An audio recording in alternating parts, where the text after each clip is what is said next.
It is Cruise and Simulations XHG here with you again. Been quite a while since I've been to the sim, dealing with personal responsibilities and everything else. But I thought I'd hop in the sim today and get a flight in. Got a new tablet as well, so that should help me with organization and just making a um, smoother flight for me. So today we're taking out of runway 26 for Jacksonville via the Crosby to RNAV departure, transition whisper, and then the Philb 4 arrival with a court transition into Newark from runway 4 right is what we're expecting. Let me go check the METAR before we get our checklist up and running. Just so I can have that in the back pocket. Other than that, let me just check. Okay. And now that PMDG has the integrated flight tablet, makes my life a lot easier. So we're going to request that data from SimBrief. And I don't think anyone is on controlling Jacksonville right now, so this is all kind of incumbent upon whether or not we did have ATC and ATIS, live ATIS. So we're good right now. So sweet. So for Jacksonville, it is 27th of the month, 14:56 Zulu. So 2:56 Zulu. So it's Greenwich, England time. Winds are from 280 at 11 knots. So from the west. Hey, how's it going, Ellie? It's 10 statute miles, few clouds at 800 feet, scattered at 13,000, broken at 21,000, altimeter at 299.6. The weather doesn't look too bad for the departure, so we'll just go from there. Alright, let's get the checklist up and running, and I'll go through and kind of slow it down just so I can enunciate, because I tend to kind of slur my words when I'm going through it.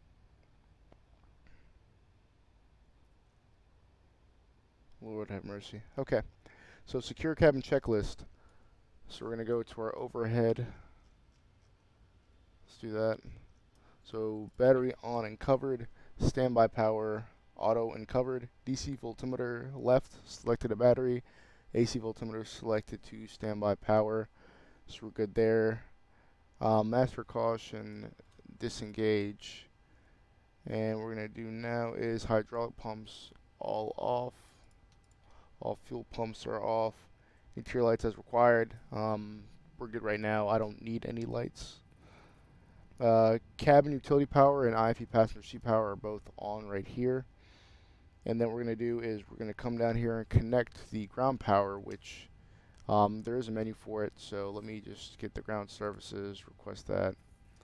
And they should come and connect, and we're going to get an illuminated light right here. Yep. Alrighty, so ground power connected and on. Pitot covers, I'm going to assume is ready removed from the aircraft because this is a sim, but usually when you do your walk around, you take the pitot covers off, and that gives you airspeed indication, all that other good stuff. Well, yeah, your airspeed indication, stuff of that nature. AC altimeter selector right to ground power. Yep. Alrighty, and now emergency lights armed and covered right there. External lights position set to steady. Wilwell logo and wing are set in the on position. Okay, and then seatbelts set to auto. Set the chime to on. And we're going to set our fuel and payload. So I'm going to come over here to our OFP, our operational flight plan, and I'm going to show you guys this over here real quick. So let's see. So this is the OFP, so the operational flight plan. So we're going to go down. I'm not flying a MAX 8, but let's see. Let's confirm. It says plan fuel. Where's my block fuel? 14. Yep. Okay. So the block fuel for this trip is 14,344 pounds of fuel. And for our trip, we're going to use 8,229. So we're just going to find the difference. So plug that in the calculator real quick. and you'll see as to why. Yes, I do. So well, more or less, I'm currently a student pilot, so I'm working on earning my private pilot's license and hoping to become a commercial pilot. So I'm in the process, but I wouldn't say completely. It's just a learning game. Um, block fuel, 14,344 pounds, and then our trip fuel is 8,229. So 6,115 pounds left over. All right, so what we're going to do now, Lord have mercy. Okay, we're going to go back to our OFP. And I have it on the tablet as well. It's the exact same. They're synced via SimBrief, which is really nice now because they don't have to go back and forth between windows. Alrighty, so I have that. So I'm going to cheat a little bit because I haven't figured it out for PMDG. So we're going to go over here, this actions, fuel, and I might just leave the default fuel setting here because we have more than enough to get to our destination. So let's do 8229 minus this.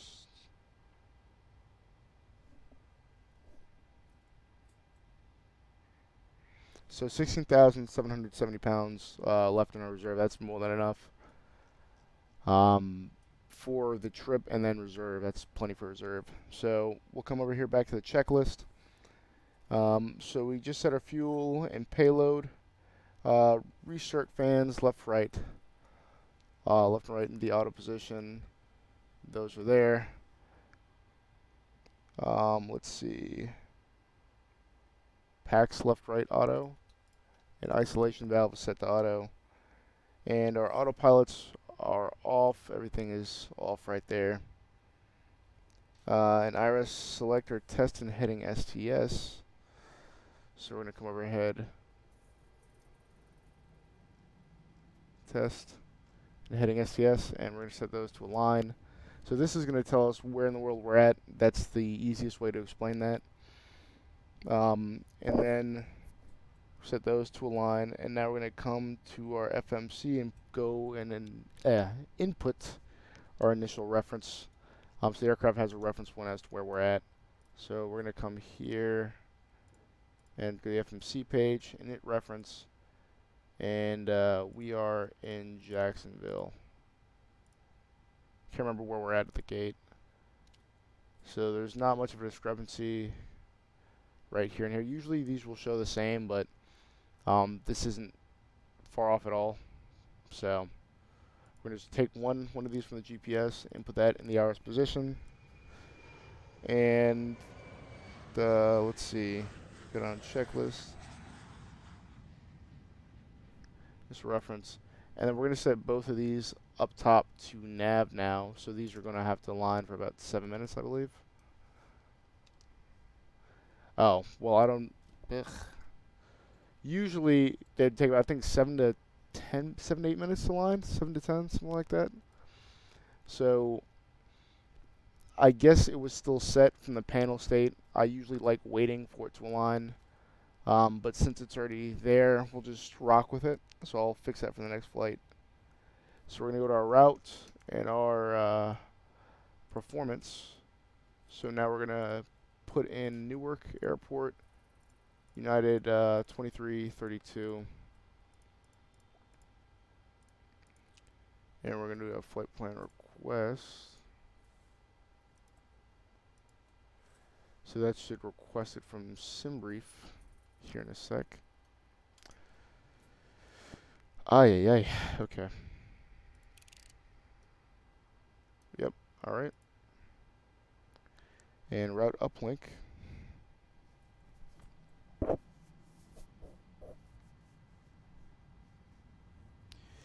So that while that's loading, we're going to wait.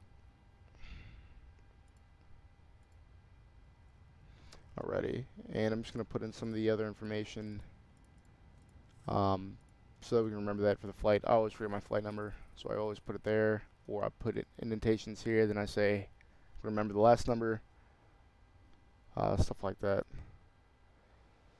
Why is that? We're taking off out of runway 26. Yeah, runway 26.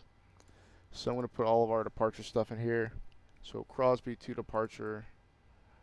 Yeah, um, it's a lot of studying with this type of stuff, man. It's not fun, and I'm just getting started with it. So, the real thing at least, you know. So the Sims help though. So Crosby 2 is the standard spin departure we're going to take, and then Whisper is our transition out of 2-6. So let's go to the routing, so we're good there. And I'll double check the routing here in a second. So let's go back to our routing.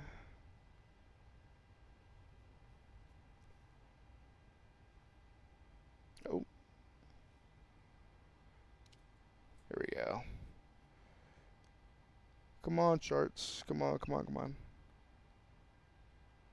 Hit Crosby 2, Whisper. L Cape. Ogre.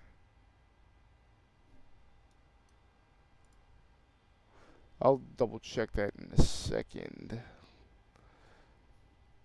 Alright, let's come back.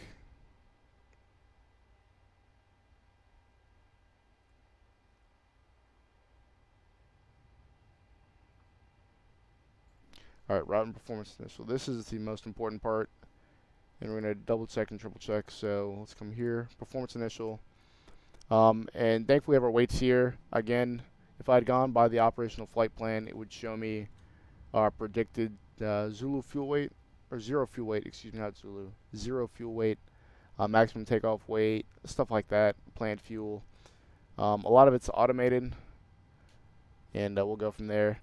So with PMDG, it's a mixed bag with a lot of different publishers, right? So PMDG has been like renowned for making the 737 as accurate as possible, and a lot of real life pilots will practice on the sim, practice, you know, procedures on the 737 if they're real world pilots on the PMDG 737-9, not 900, just in general, right? So PMDG is known for making an extremely realistic representation of the 737. Again, there's some things that aren't modeled and there are always updates, but for the most part, it's as close to real life as you can get with the 737, I'd venture to say. So let me put in these weights here. Okay, and then our reserves, we're going to go back to that calculator. What was the weight? Let's check the OFP again.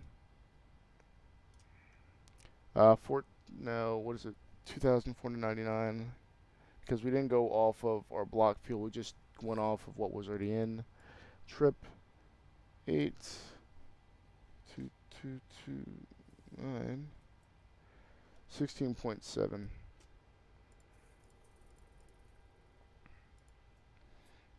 And the cost index should be on here as well.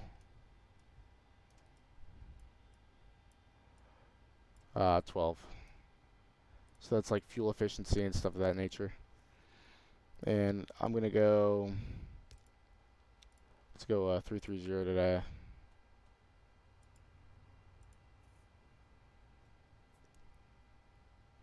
We already put in all this stuff, so I don't know. I don't think I need to request it again. Let's go flaps 5, and then our CG is 4.79, so we'll trim that aircraft out. About right there. So these are our V1 speeds, our decision speed. We have to rotate at this. I always forget. I always get confused with these. V1 is our decision speeds when we're rolling down the runway. It's our decision at that point, or before we have to decide to cancel the takeoff. VR, your rotation speed, so you have to start pulling back and allowing the aircraft to climb, like you're pulling back, pulling back. V2, you can't cancel at that point. You have to take off and go. Like at rotation, you're already getting that point. So we're good on that. So we'll go back to our checklist. Route and our performance initial is good. And let's start getting boarded. I want to propose boarding.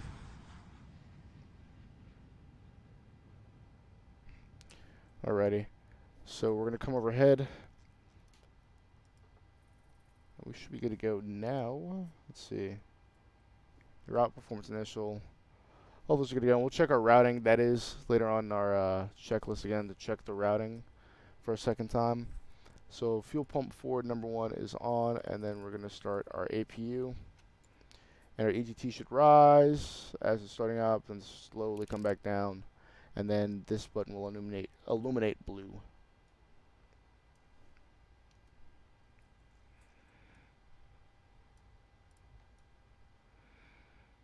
Boarding requested. Do you want to board crew? Crew bus is coming. Alrighty, yep, cool.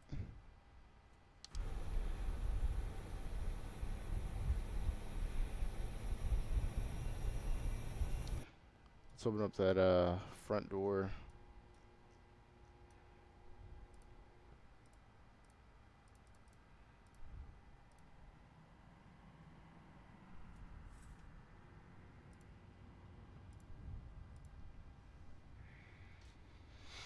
Alrighty, so let's go back overhead and check.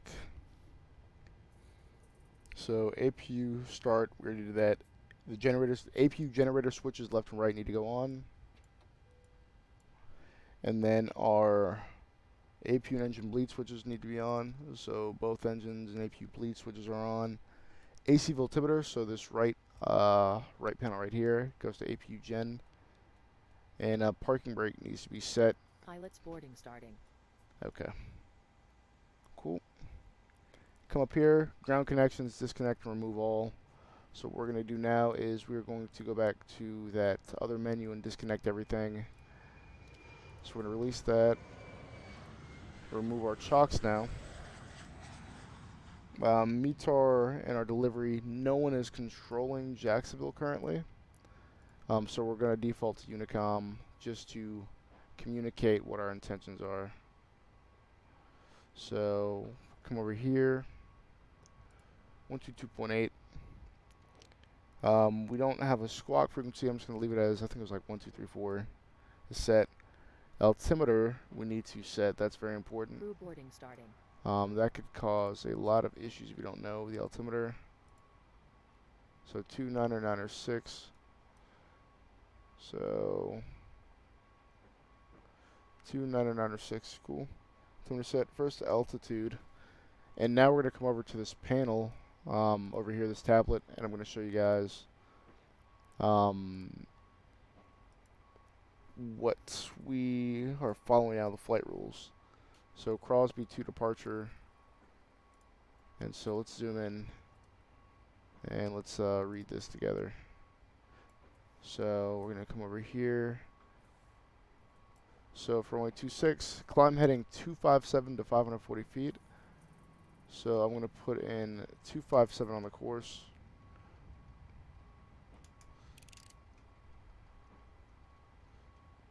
Alright, 1 minute. 257, sweet. So for 26, climb heading 257 to 540 feet. Then climb to assigned altitude on heading 317. Oh, excuse me, nope. Then climb to assigned altitude on heading 257 or it's assigned by ATC. We don't have ATC right now.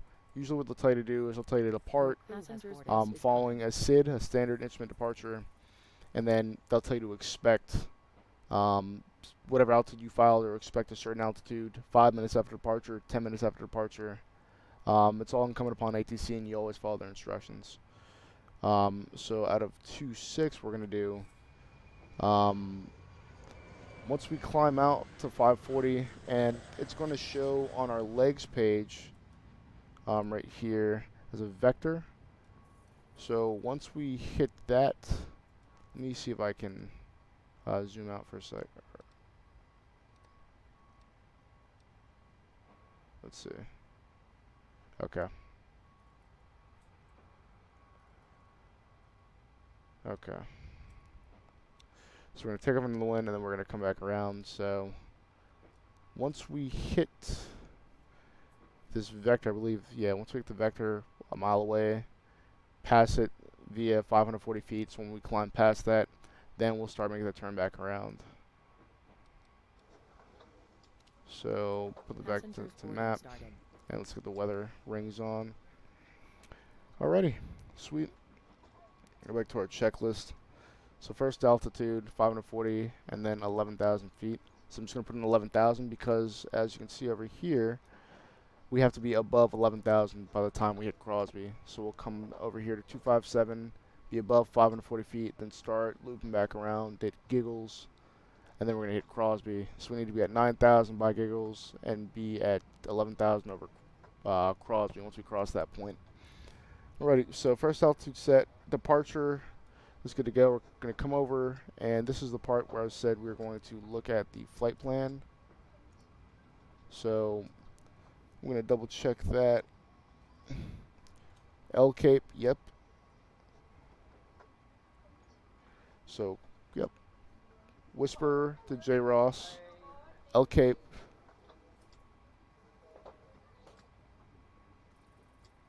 Yep. To Always to Ogre. Yep. Then to Pete. Let me see. It might be in legs. Yep. Pete. To Shuri. To Umbre. To Court. And then let's put in our arrival into Newark. I don't know if anyone's going to be controlling today. That's the downside of ATSIM. If no one is online, you're not going to get controlled. But that's not to say other pilots aren't flying online and practicing stuff in the sim, so you still have to be aware. So the Filbo 4 arrivals, the star, with the Court transition, and we're expecting runway 4 right, and that could change. And that's okay, you know. We just need to be aware of winds, weather, just situational awareness. So we're going to come over here to 737 checklist again. And what we're going to do is we're going to come over here. All right, so departure's good. Our routes, no discontinuities. And you see the big thing on the screen that would say discont. And my face is hidden on Twitch. Let me move my face. All right, cool. All right, sweet. So I'll put that in the bottom left corner. Okay, so route, you'd see discontinuity on the screen right here. I know you can't see my finger, but around here, you would see something that said discount or something of that nature. So we're good. Takeoff is good to go. So takeoff part 1 and part 2, we're good. Elevator trim, we set that via the FMC data, so we trim that. Gangway is removed, so let's go out. So passengers are still boarding the aircraft. We're not going to worry about that. And we're going to wait till everyone boards the aircraft to close the doors and get everything up and running. But what I will do is we're going to go down to generator bus transfer switch. Check that that's covered. And I always forget, yep, bus transfer switch is covered. Fuel pumps all usable. Turn every single one of those on. And then anti-collision lights are going to go in the on position. And pegs left, right are going to be in the off. And thrust. So we're going to see on here. Yep. And we're going to get red illumination. Yep. Thrust is idle. And let's start the flight. Cool.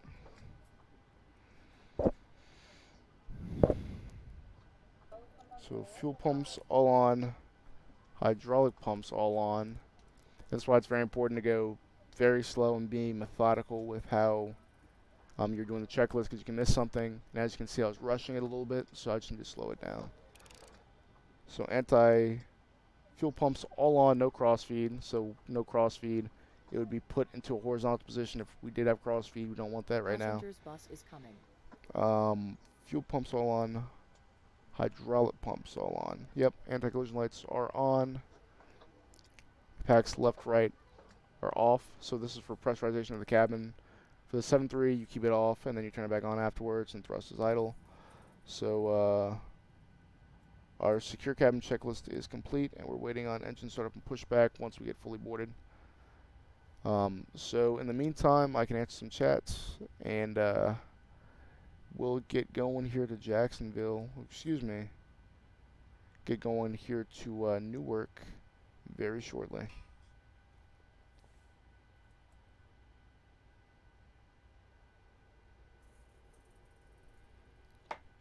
Alrighty.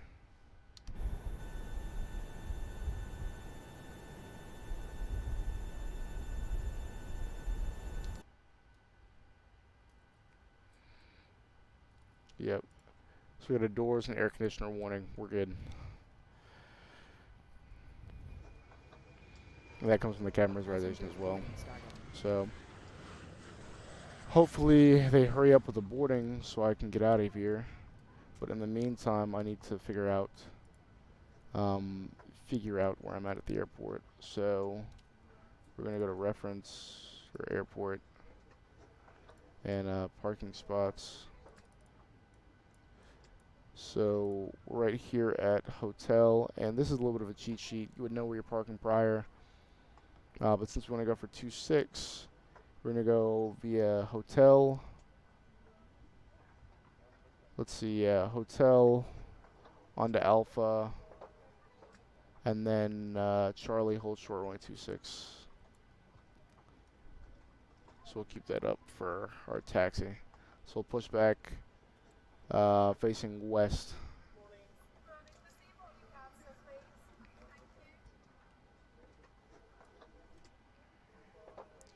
So now we're just waiting. Ay, ay, ay. Lord have mercy, man. This is the part I hate.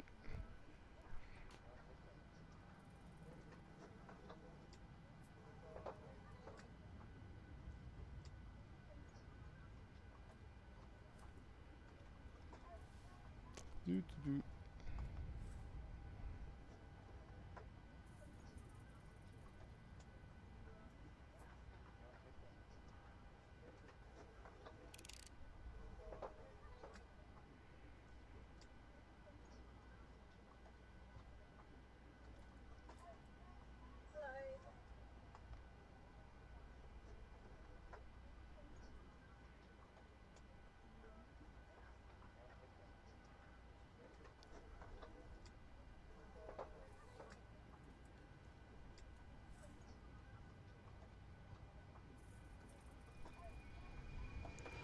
Come on. Vamonos.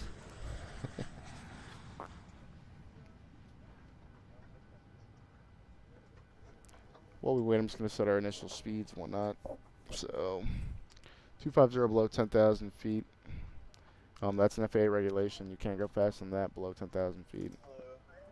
So, I'll go 245.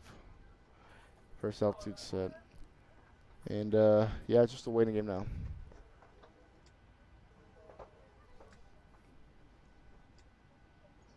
So, what does that mean for me? Time to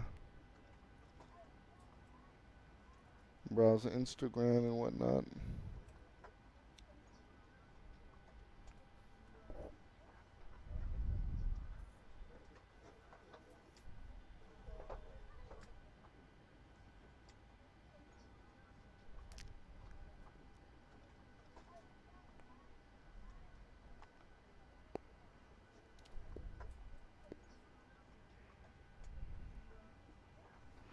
Let's see if I can go out in the cabin and get a view of what's going on. Should be a... Oh, it's an op?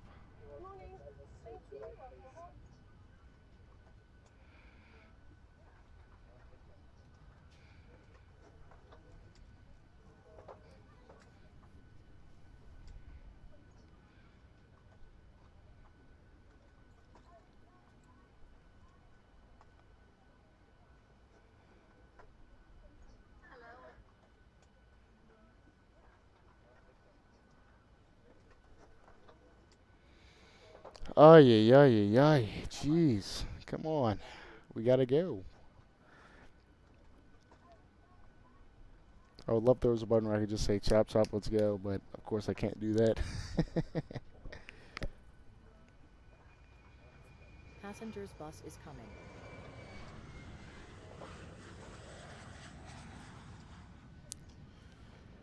Ooh.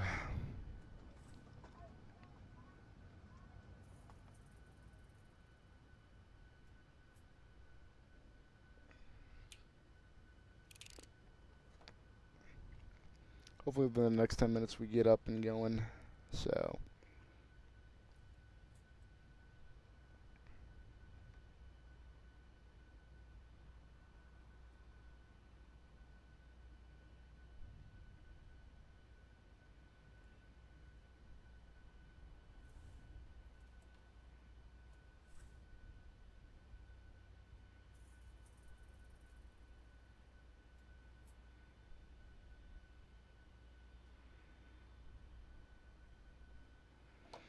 Is that bus pulling up or what?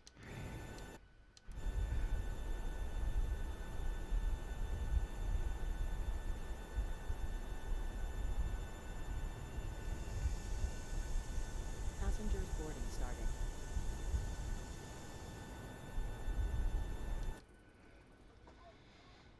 Ooh.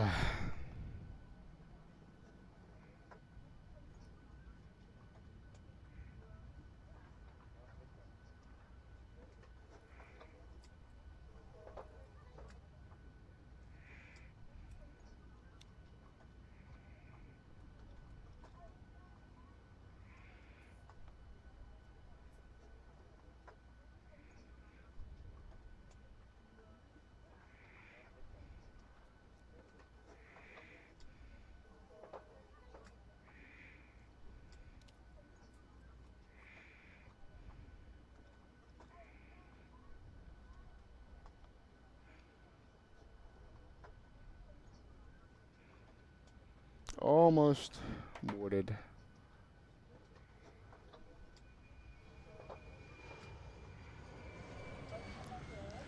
Ay, ay, ay. I might just edit this out.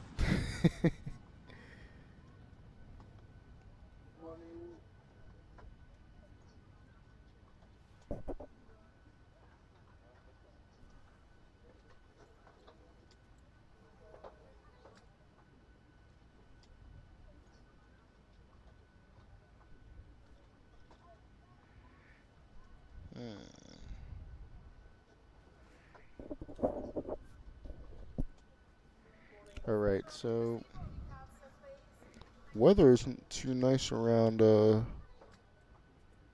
this at?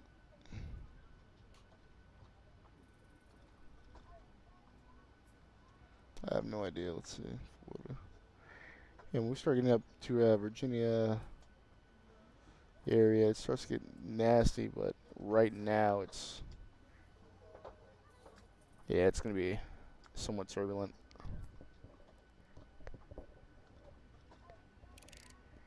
Alrighty. Almost completely loaded.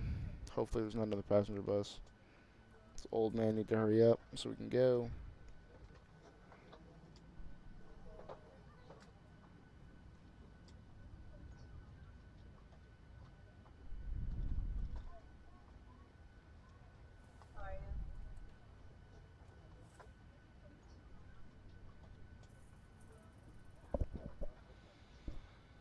Ooh.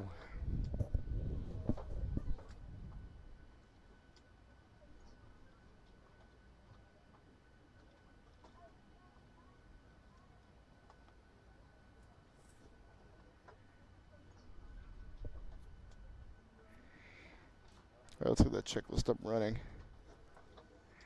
Alright.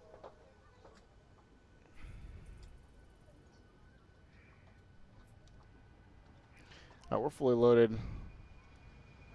Let's get those doors closed. Yep. Doors are closing. Yep, sweet. Oh, ATCs.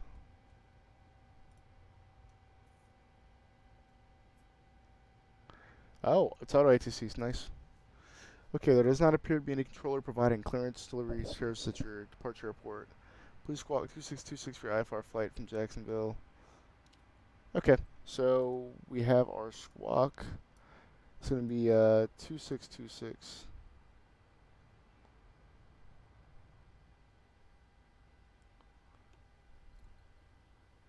Alright, 2626 is going to be our squawk, so that's our identification code. Alright, engine startup and pushback. What we're going to do now is get ground services to push us back. We're going to face westbound And let's, yep, good to go. So I want, Hello, Captain. We are ready for pushback.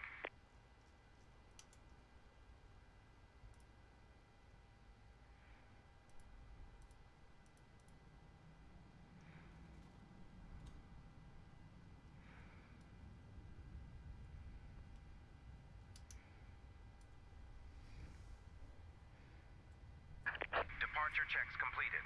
Bypass pin inserted. and we're off.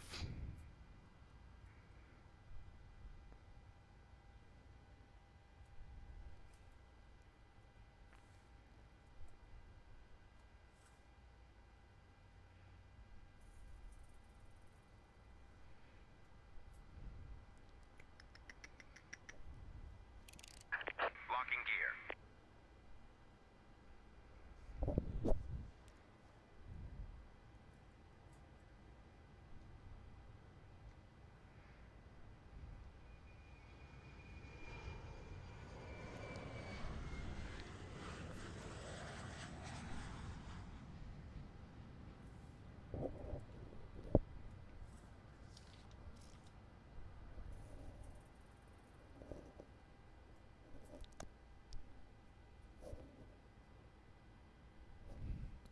Alrighty, so we're gonna push our nose to the right. Release parking brakes, please. Alright.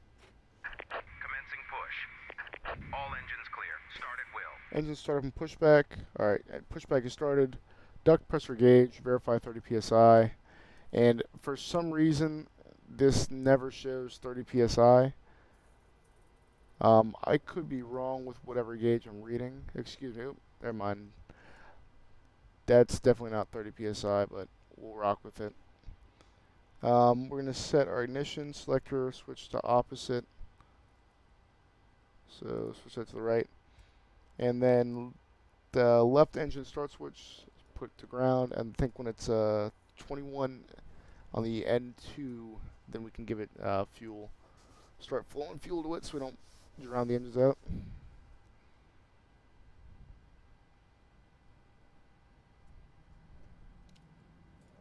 Alright. Left engine fuel control, left engine start switch. Okay, left engine fuel control. It's on. Alright, when it kicks back, we're going to set that to continuous.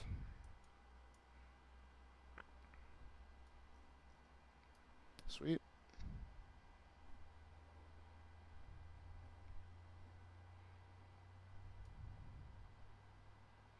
So we're leaving out of there, yeah. At a Hotel Alpha Charlie, hold short runway 26. Put that back to continuous. The same thing, right engine start switch, put that to ground.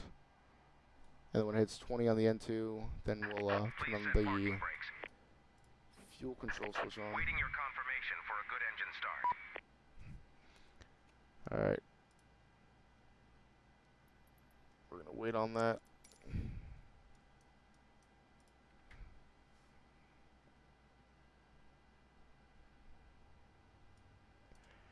Alright, give it 1 second.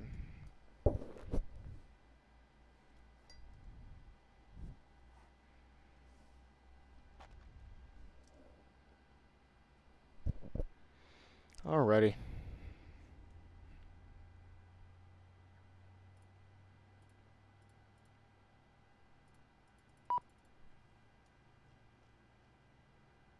That's going to kick back and we're going to set that to the continuous setting. Yep. So we're going to confirm good engine start. Cockpit to ground. We have a good engine start. You can disconnect. Unlocking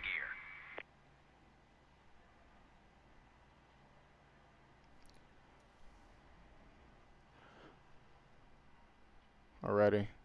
So now we're going to do generator engine switches left and right are going to be put in the on position. And AC voltimeter is going to be selected to Gen 1. APU off and APU bleed off. APU off. APU bleed off. Packs left right auto. Pitot heat switches for the probe. Window heat. Yep. Good to go. Window heat on. Anti-ice switch is on. Well, we don't need that. Bypass main remove. If it's less than 10. Left is clear. Right is clear. If it's less than 10 degrees Celsius, then we're gonna turn it on. But the air temperature is 16 degrees Celsius, positive. So we're good. We don't need them right now. I'm expecting we could need them, but we just gotta be aware as we start climbing up to 330. All right. Yaw damper is going to be turned on. Flaps set. So it's flaps 5. Oh.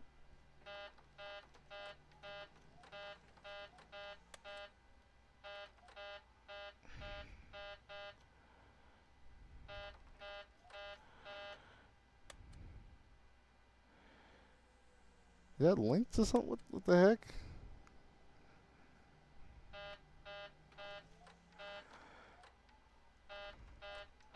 I think it's linked to throttle still. That's probably the reason why. So we're going to be extremely careful with that.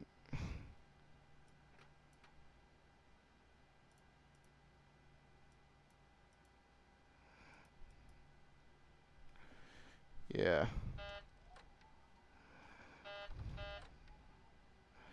That's weird. Okay, that needs to be...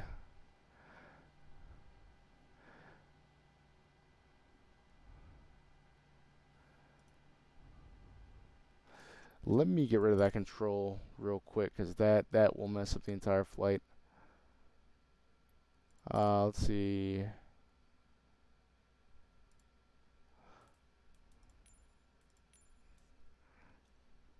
Yeah, no. We're going to clear that current input. Yep, okay. That's going to be the spoiler axis, yep. Yep, okay. That could have caused a lot of issues, so we need to stop that there. So flaps are set, and we can see it's set to flaps 5. Auto brake set to reject the takeoff. Pushback end. Taxi lights and runway turn-off lights are on. Oh, well, no, not the landing lights. Taxi lights, runway turn-off lights on. And then our TCAS, so traffic collision advisory system, I think that's what it's called.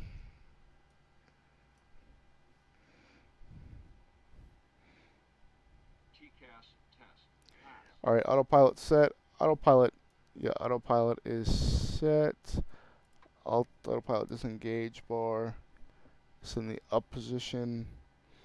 Flight directors are both on. Our V2 speed, I'm not going to put it as a V2 speed. We have the tape and the call out. And our initial altitude is 540. And then we're going to start going up to 11,000 once we hit that vector out there. I think like a mile or something like that. So taxiing checklist is complete. So now we have to contact local traffic. So Jacksonville traffic, United 2332 taxiing via Hotel Alpha Charlie, holding short runway 26, expecting runway 26 for takeoff. Jacksonville. Okay, cool. Oh, no, that's not what I meant to do.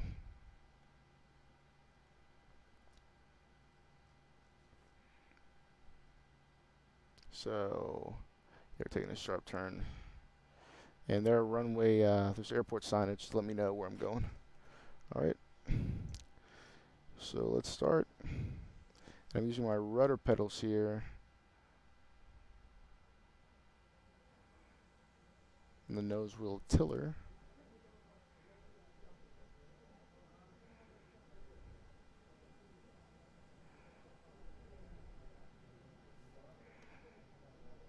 Nice, okay. Yeah, we are on hotel right now.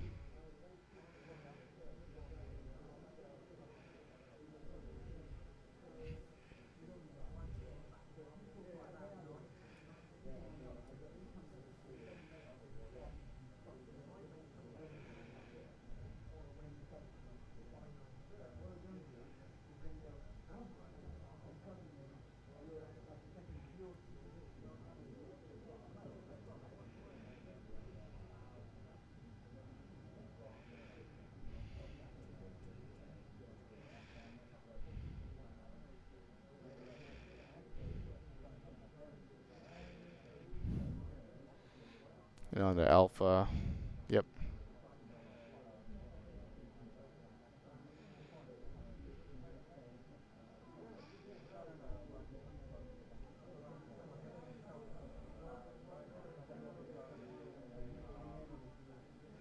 And I know I'm texting a little bit slow here, but make sure we're getting the skill set down, the muscle memory down.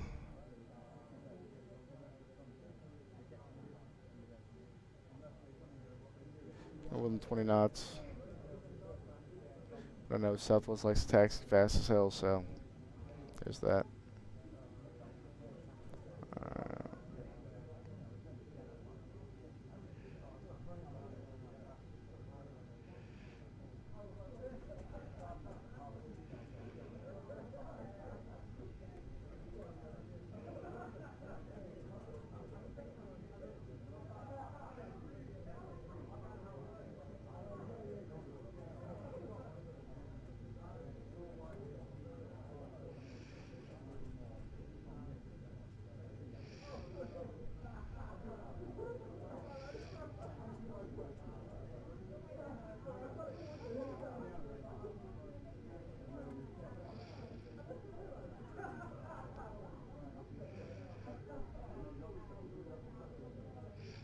Airborne Alpha.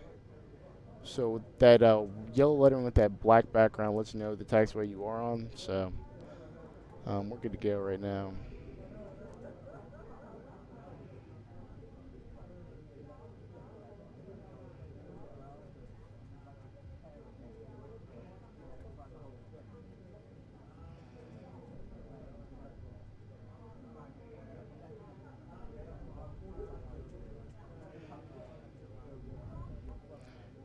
And I think Echo is the one we want to be on. No, it's Charlie. Okay. Just want to come up here.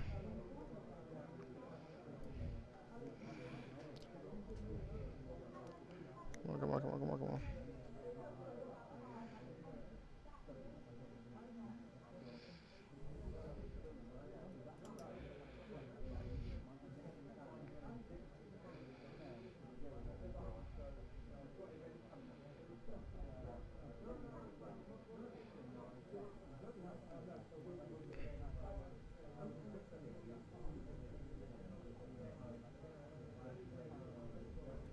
Yep, Charlie's over here.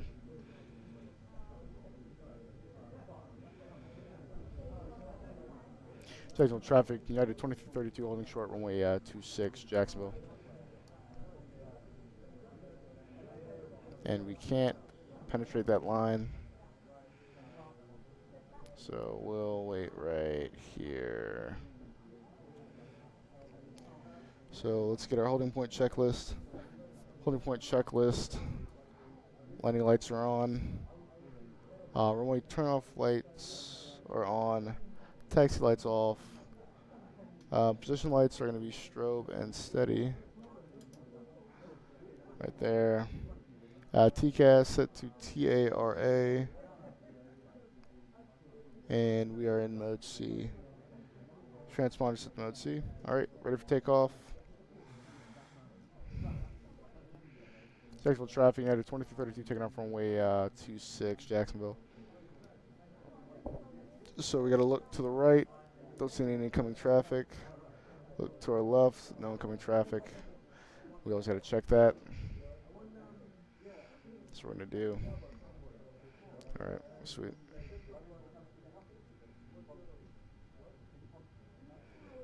Alright, let's get center line.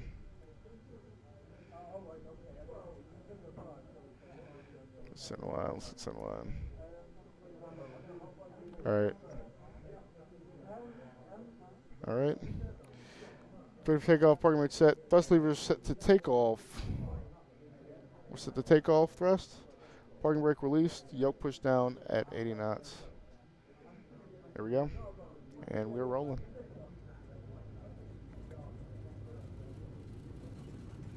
Watch that tape.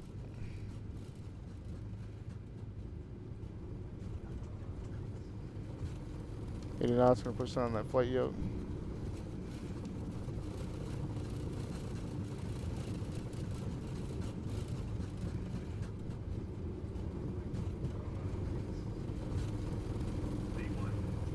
rotate.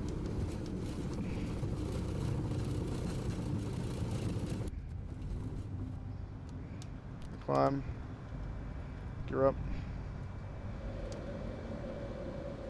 Pull back.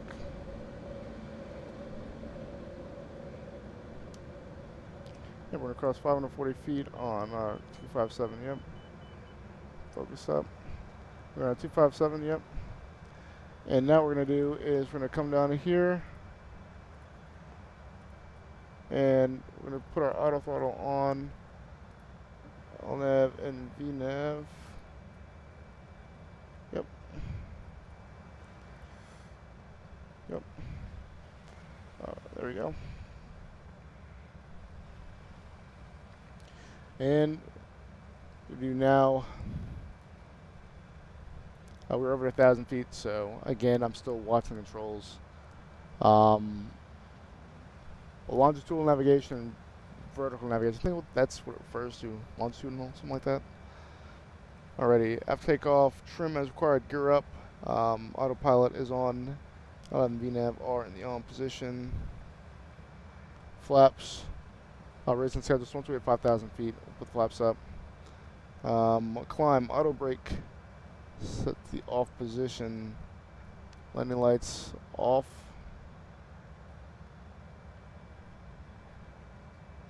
Runway turn-off lights are off. Wheel well lights are off. And it's still pretty warm. It's not less than 10 degrees Celsius, so we don't have to turn those anti-ice switches on. Transition altitude still 18,000 feet. So that means once we hit 18,000 feet, the altimeter setting, I think it's like inches of hydrogen or something. Inches of hydrogen, inches of mercury, one of the two. Set to 29902. So what we do now is we are going to come back. It's 29906. We're gonna adjust that. And our climb checklist is complete. And then we're gonna raise our flaps on schedule. We're also gonna put the gear to the off position because we don't want to drain the hydraulics of the aircraft. And that can cause a lot of problems if I leave that in the up position. Because it's essentially continually running the hydraulic system, and if you run it dry, that could lead to a lot of problems. Fortunately though, Boeing engineers did think this through.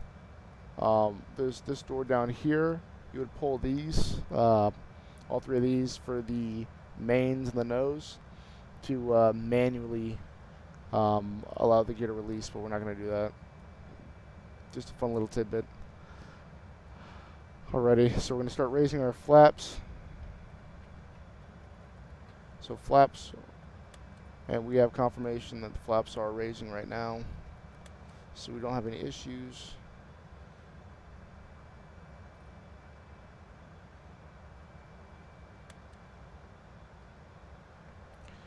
And it did say on our departure, it's right here, we need to be at 9,000. There's no floor, but by the time it crawls, we need to be at 11,000. So we'll just keep climbing through 11,000 and monitoring the Unicom frequency on 122.8.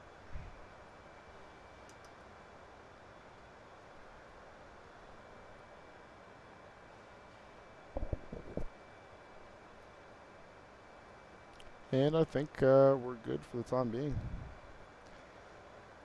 Cruise checklist, autopilot and FMC checked permanently. There are no discontinuities, but we're just going to double check for sake of the procedures. We always follow those.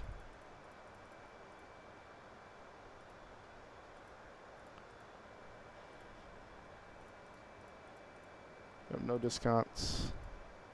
Good to go. So that's good to go.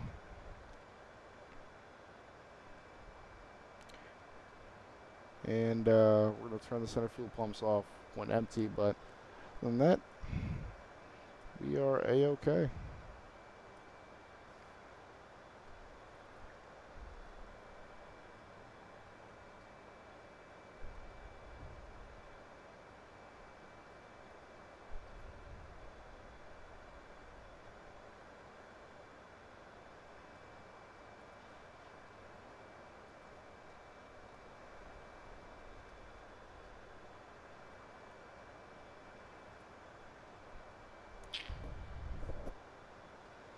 Let's check our flight time.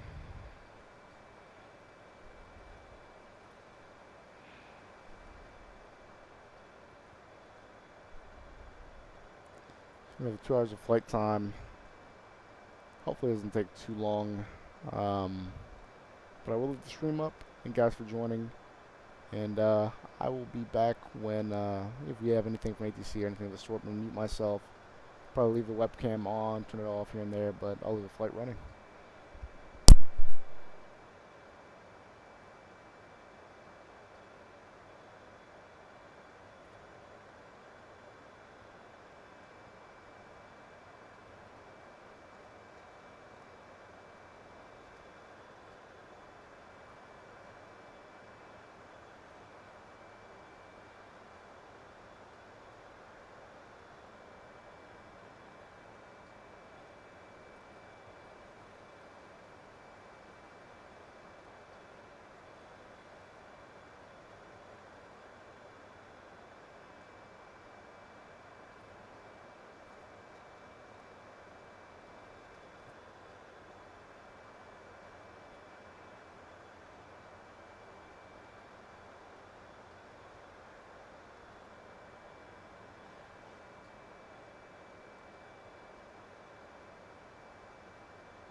Alrighty, so now we're going to expedite our climb to 330.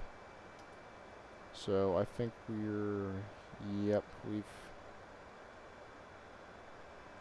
let's see. We'll hold off on that.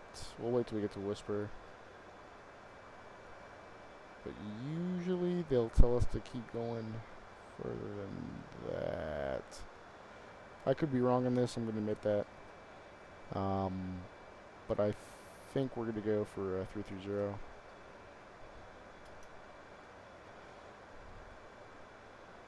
Traffic United 2332 climbing from 11,000 for 330 traffic.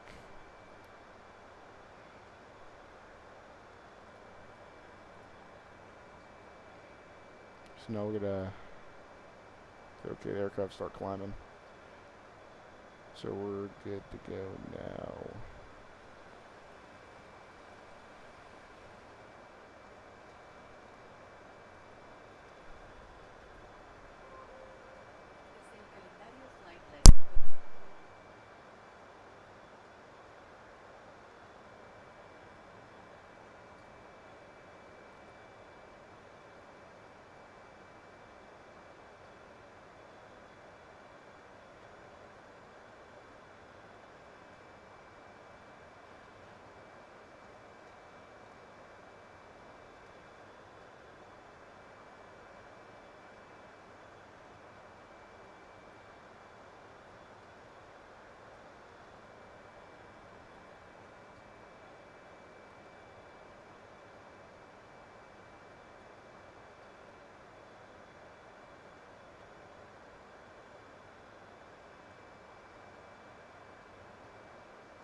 So we passed 18,000 feet. That's our transition altitude. We set it to standard, which is 299 inches of mercury, I believe. Yeah, inches of mercury. So we're gonna go on that, and it's just a continual climb at this point to our cruising altitude of 330, flight level 330, so 33,000 feet. And now the outside air temperature is less than 10 degrees Celsius. So we're going to turn on our anti-ice. So wing and engine anti-ice are going to be turned on. And they are functioning because we have all 4 of the lights illuminated. So we are good to go. So back to scrolling Instagram and monitoring systems at this point.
Alrighty, so right here, this is kind of what I expected. So it's definitely going to be something with pressurization, auto failure. So what ends up happening is pressurization is fine. I didn't set any failures. Though PMDG does have that. The thing is, if you are not at a certain cruising altitude by a certain point, and this is to my understanding of the POH, or the Pilot Operating Handbook, for the 737 and the study material provided, the aircraft is like, hey, we didn't pressurize the aircraft properly because you're not at a certain altitude.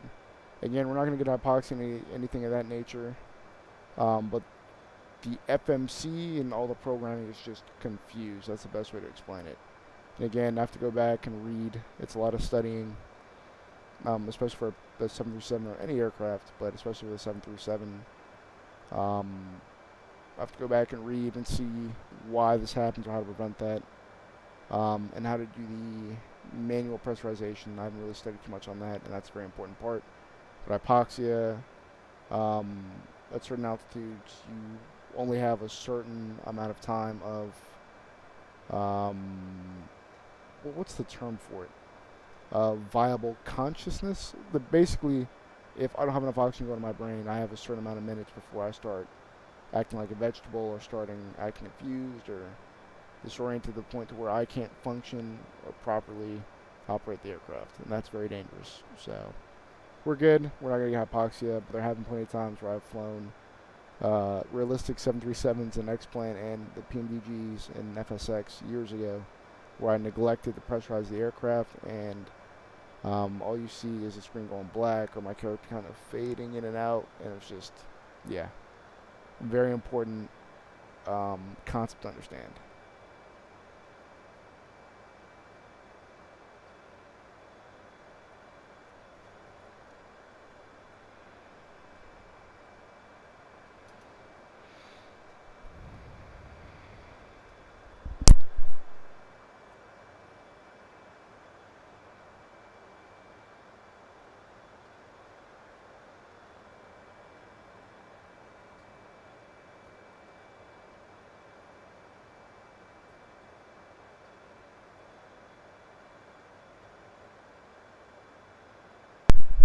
And as I said before, when it said 2 hours for the flight, that wasn't the case because we do have, excuse me, we do have tailwinds, and as you can see right here,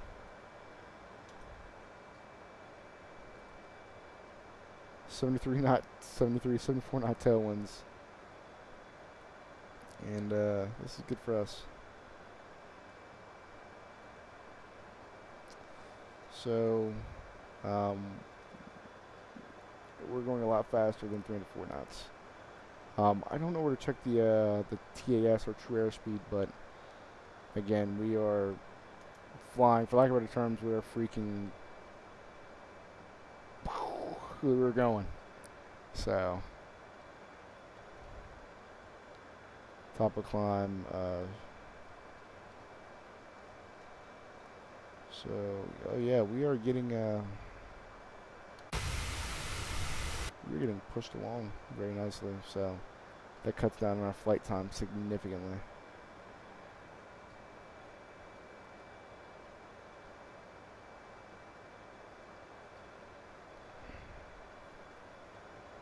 Alright, let me check something on the map real quick.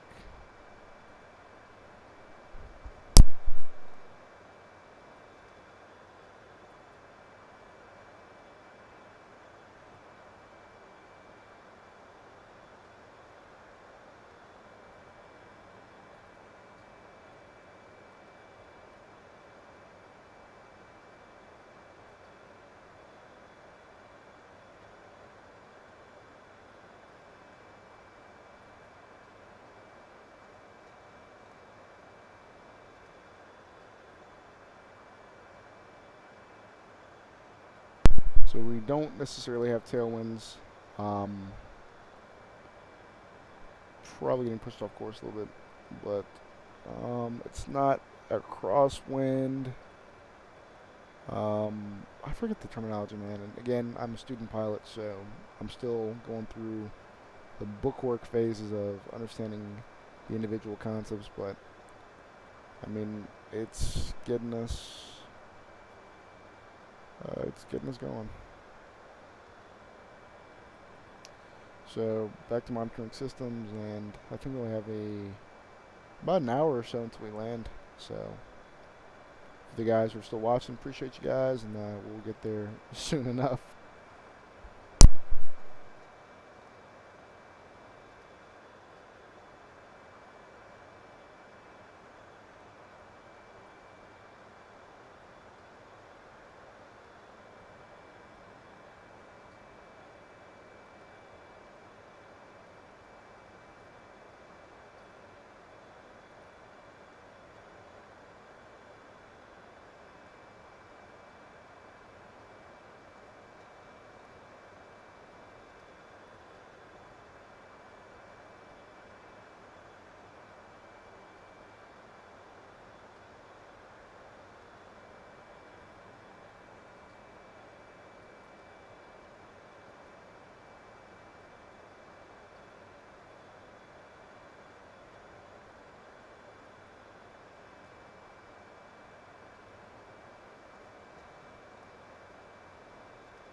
Alrighty, so the center fuel pumps need to go off.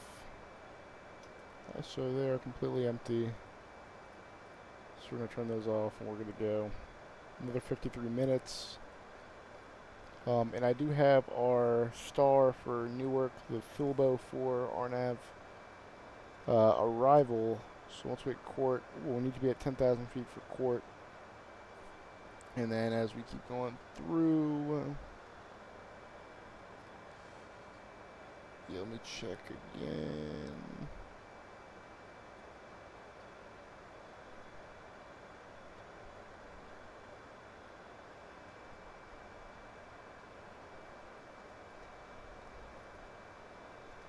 Let's double check.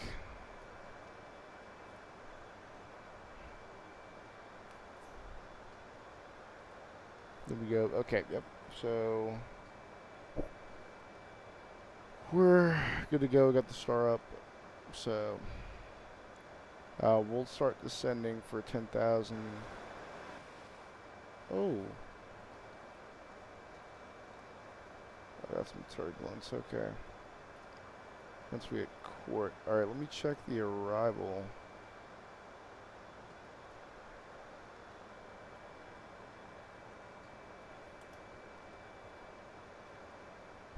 Oh, okay. Yeah, weather got really shitty. We don't have a lot of wind, but 1 to 2 statute miles. We have rain. And, what is... Man. I forget some of these little like, acronyms. So we have rain. And I don't know if that's...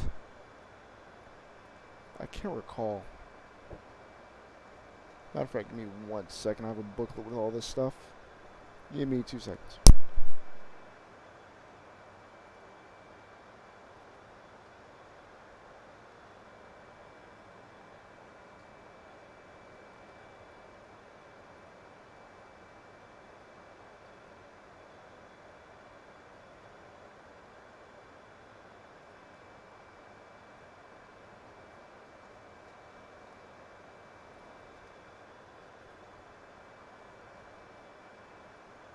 Alright, so let's check. Got my knee board here that I use for when I'm going up. But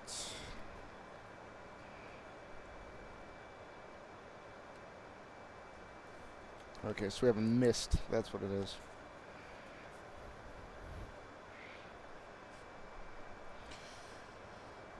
Yep.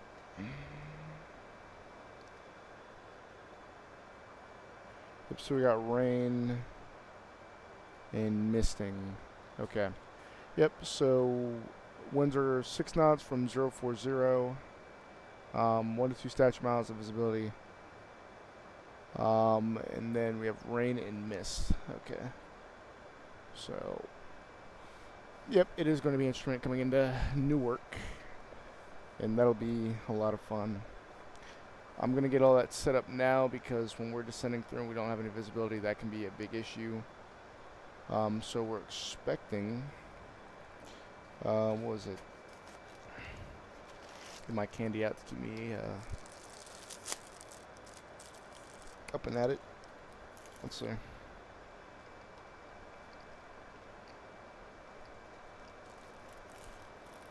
And 04, right?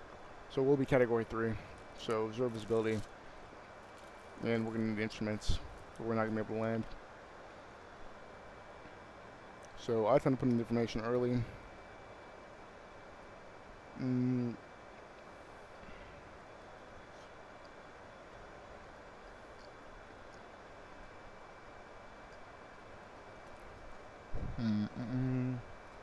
we're going to come over here.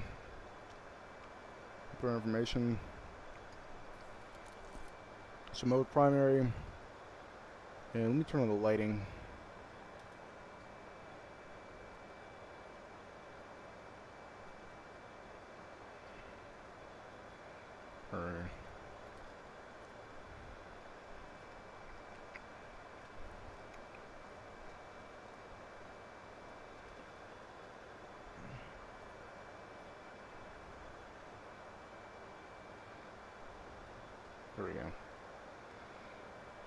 Alright, so primary IMC AXXX.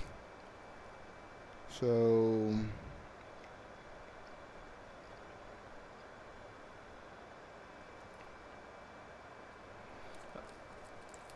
this airport elevation is 10 feet.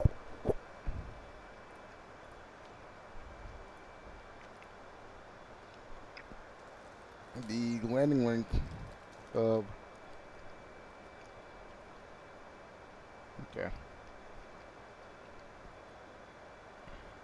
so for right is 10,000 feet. So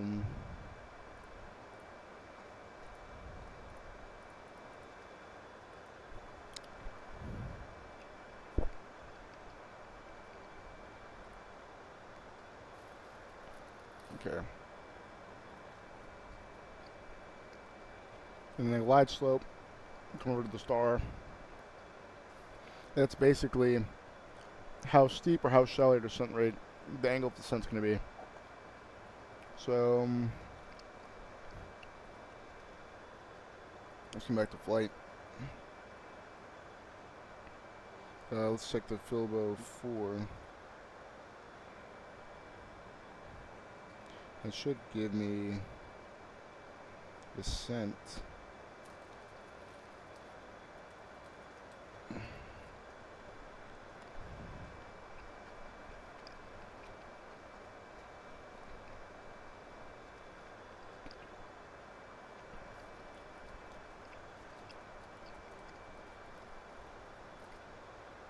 Ay.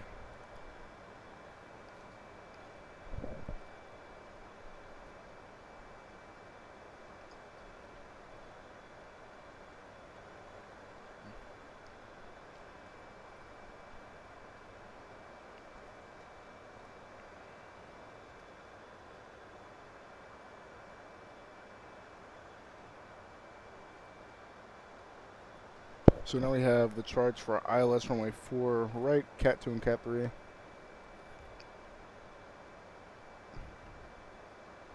And matter of fact, let me pull this up over here so you guys can see.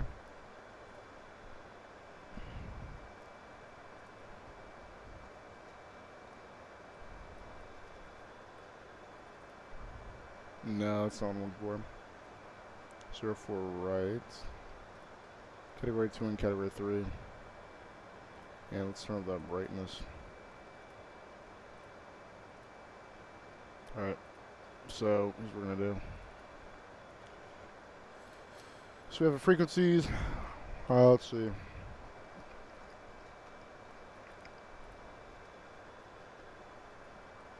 Let me read through this. See, get the information I need. See that I get the information I need. See, I start rambling.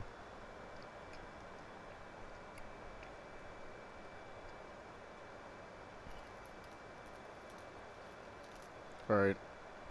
So minimums are at 100 feet. Right here. What's your cat to?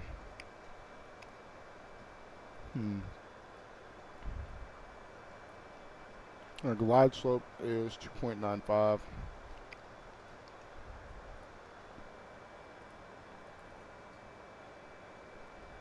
Ah, shit.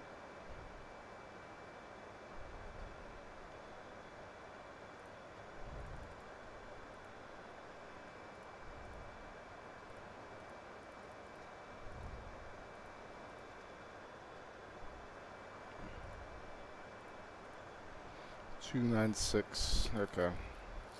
295.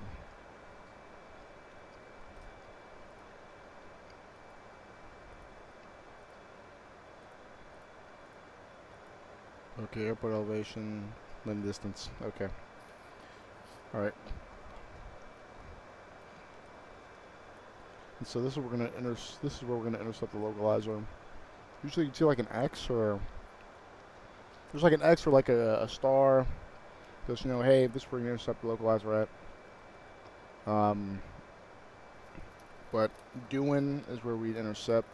The aircraft will follow it down.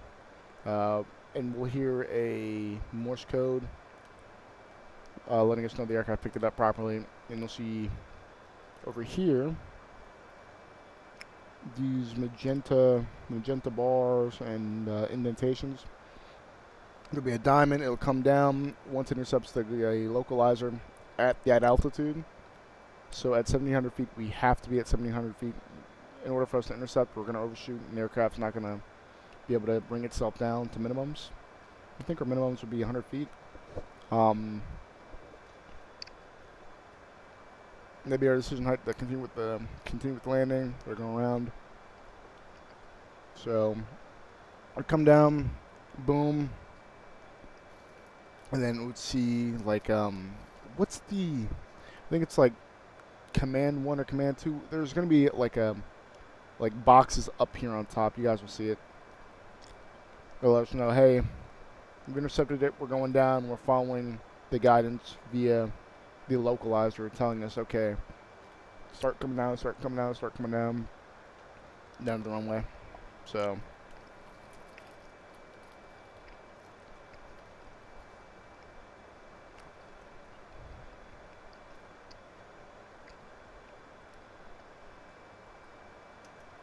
yeah, that's essentially what's going on.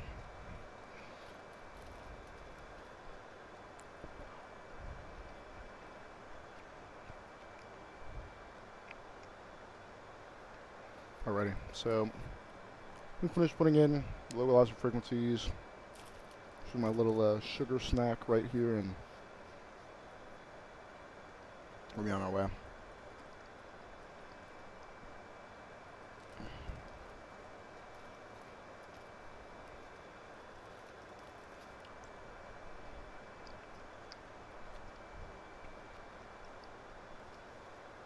So final approach course 039. We'll double check this on our final checklist. But both of these need to be set.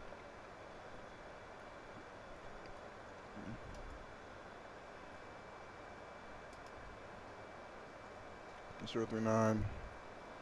And then our localized frequency is 108.7.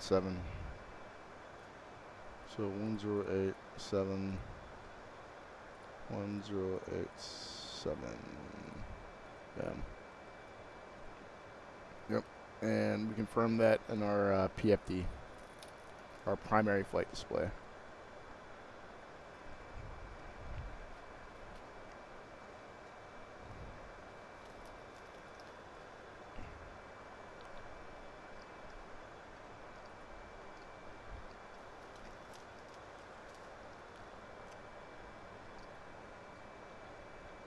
So this is discrepancy.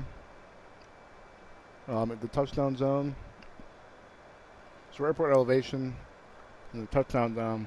So we're going to land in the touchdown zone. So it needs to be at 11 feet for elevation.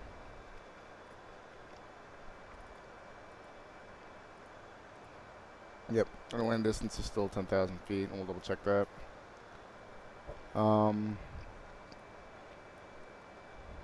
Should be in the charts.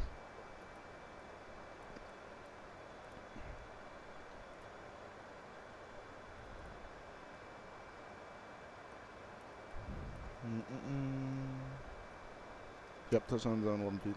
Okay. Sweet.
Alright, cool.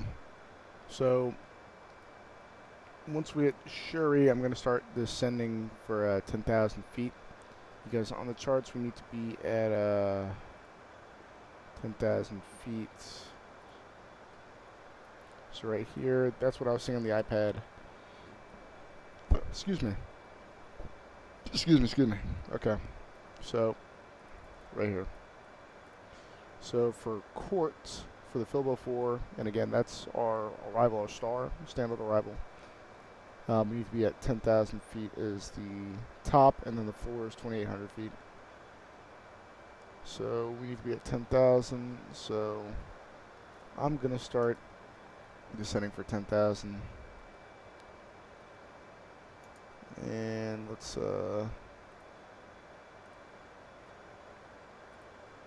get that speed and slow it down.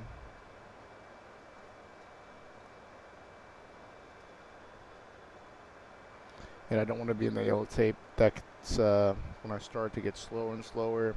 And then I think there's like red marks, red tick marks, where that's, I'm going to stall if I hit any of those.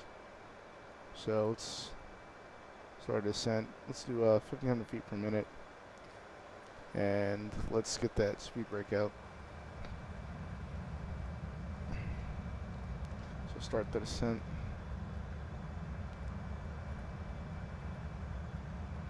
And I'm gonna get my my handy dandy HDS for my HUD up and going.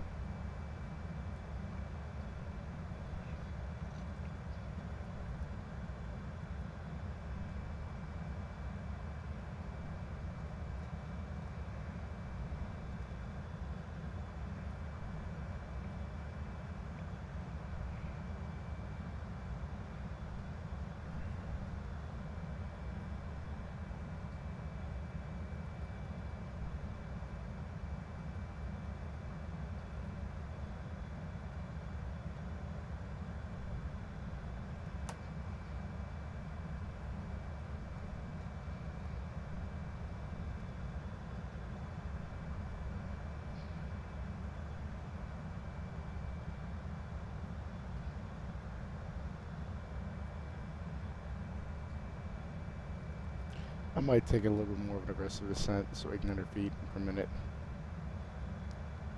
So we are good to go.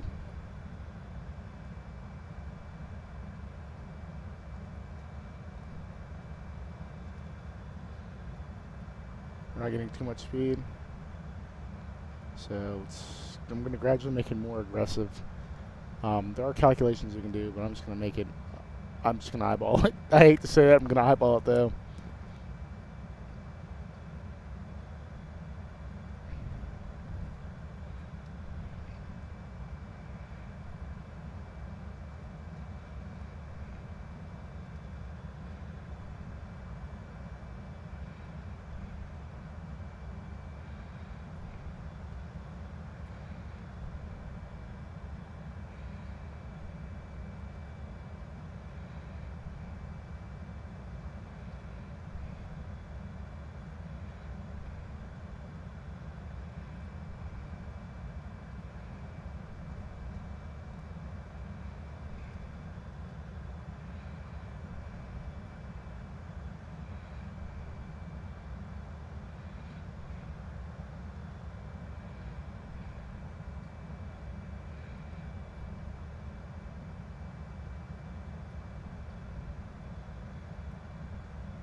Probably should have descended a little bit earlier, but I think we'll be okay.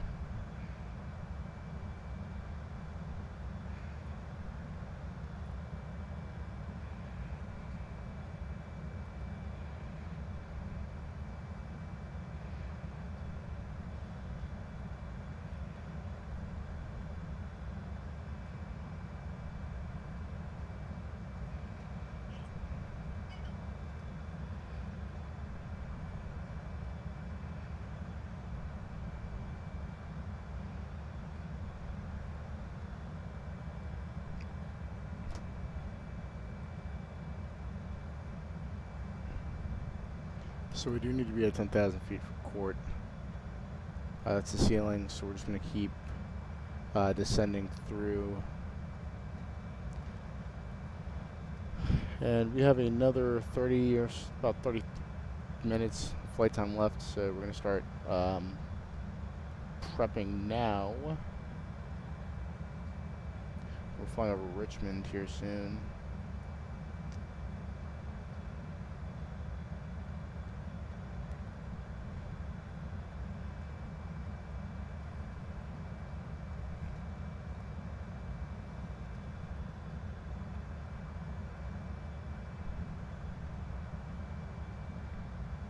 And we have our descent and approach checklist. That's going to be about 30 nautical miles before touchdown. I'll probably start about 40 so I can give myself some buffer time.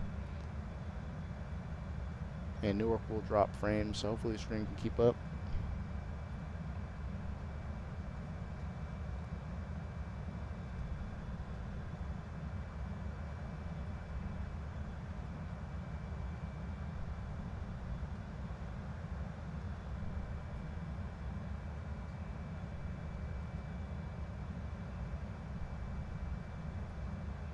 Slow it down.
Oh, I hate how it pops every time I unmute the mic. Alrighty, so I'm gonna come back over here and check our arrival METAR.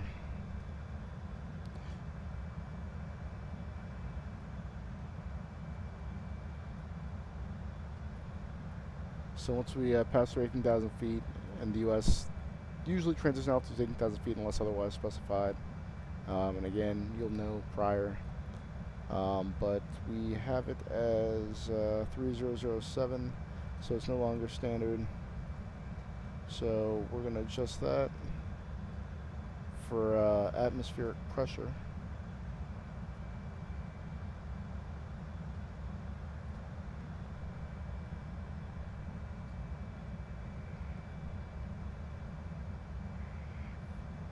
So let's go back to our chart now.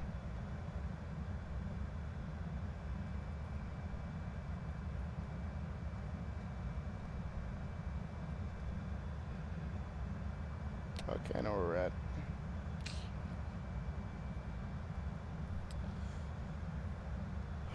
Alrighty.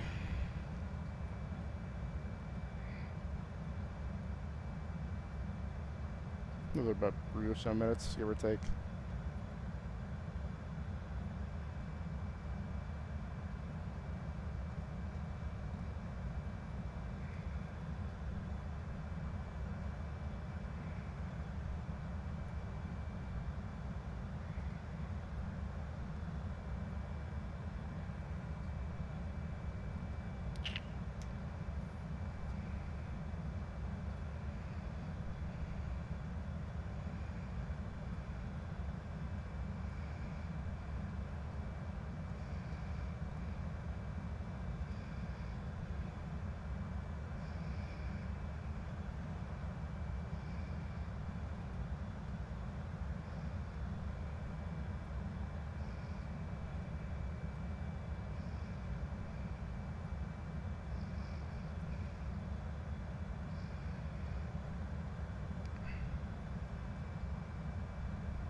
Alrighty, we're going to slow down the descent now.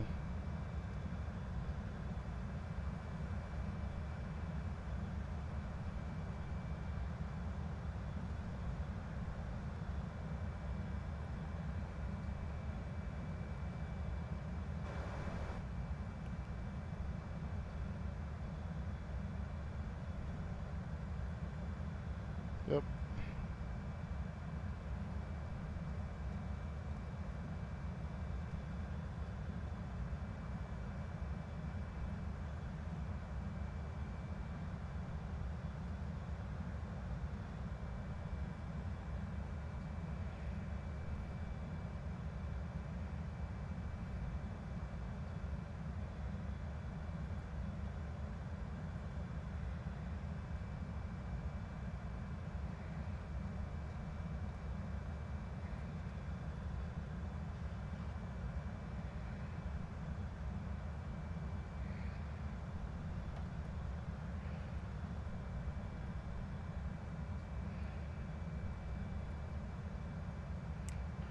Alrighty. Well, we slowed down. Alrighty, and into the fray we go. And now it's time to look just at our instrumentation. Again, the meets are, let's double check that. Yeah, it's still gonna be overcast. We start coming down, and 1 to 2 miles visibility is terrible. So, weather is gonna continue getting bad from here on out. And we just make sure we're slower than 250 knots. So I'm gonna put our speed brake back in.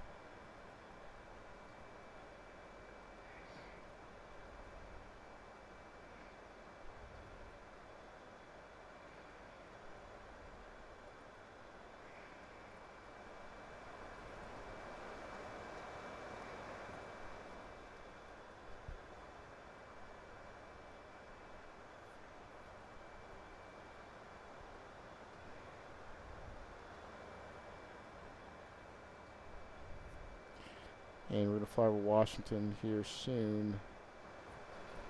And okay, weather's starting to not like us too much. Is center online? No, DCA.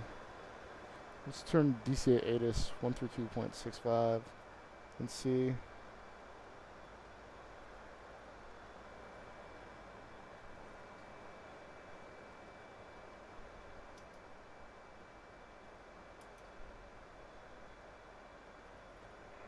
Ceiling 500 overcast. Temperature 10. 2.9er. Altimeter 29903. Arrivals expect on left runway 1. Area navigation runway 33. Landing and departing runways 1, 3, 3, 4. Multiple approaches being conducted to intersecting runways. Use caution. Notices to air mission. RMP approach on request. Read back all runway assignments and hold short instructions. Operate mode C on all taxiways and runways. Do not enter prohibited airspace north of airport. Command error in phoneme. Advise on initial contact. You have information Bravo. Washington National Airport ATIS information Bravo 1720 Zulu Special. Wind 051 at 7. Visibility 5. Light rain. Mist. Ceiling 500 overcast. Temperature 10. 2.9er. Altimeter 29903. Arrivals expect ILS runway 1. Area navigation runway 33. Landing and departing runways 1, 3, 3, 4. Multiple approaches being conducted to intersecting runways. Use caution. Notices to air mission. RMP approach on request. Read back all runway assignments and hold short instructions. Operate mode C on all taxiways and runways. Do not enter prohibited airspace north of airport. Command error in phoneme. Advise on initial contact. You have information Bravo. Alrighty, so 2993, and this is going to be a dense airspace. I don't know, let me see, I think DCA is a Class B airspace, so it's very busy. There's a lot of national traffic and stuff like that, so.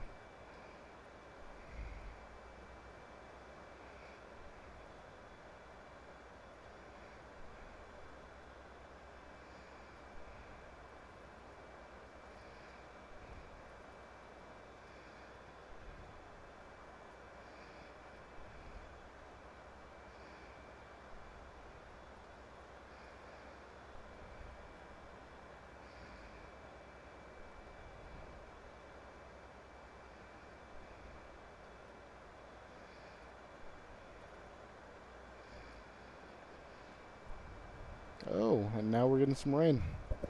And so the fun begins. Another 40 or so minutes. We're above 10,000 feet. So we can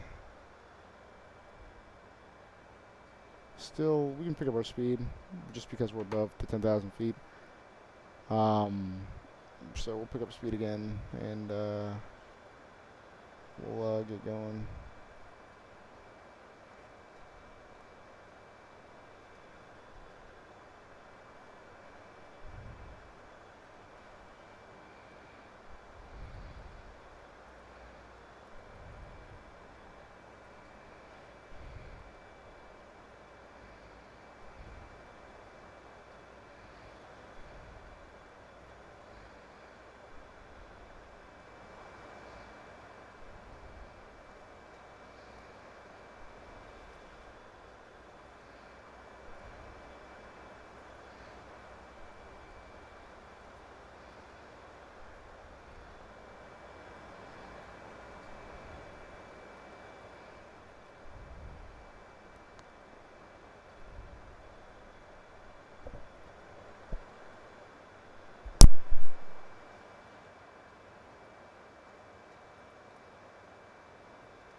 So we have more fuel than we need.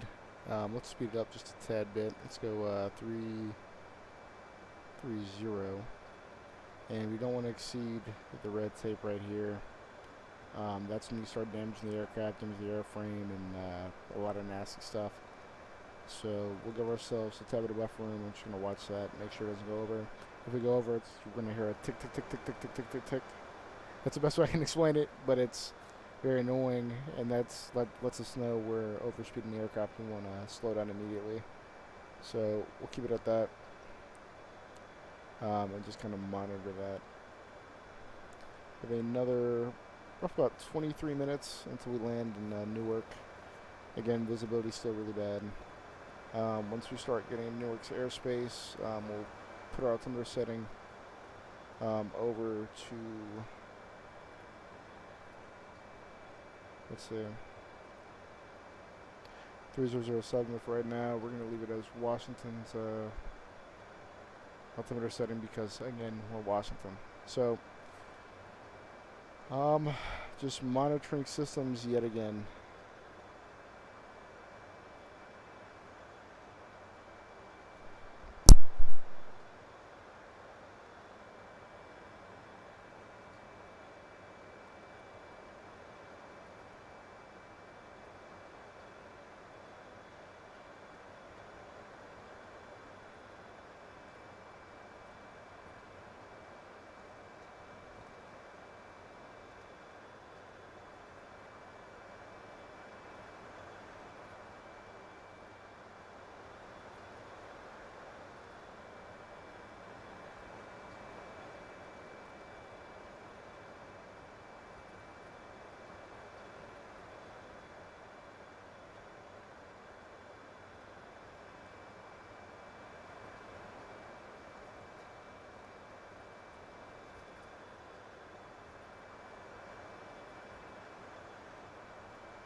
Alrighty, this is where the fun begins.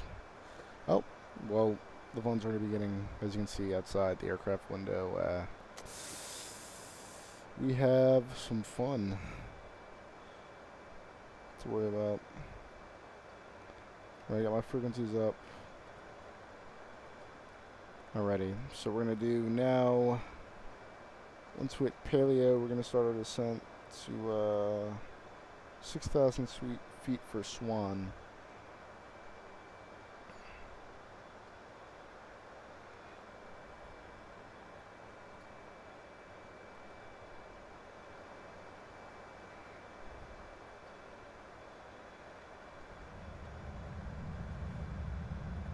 Get a pin out. Get a pin out. Sweet.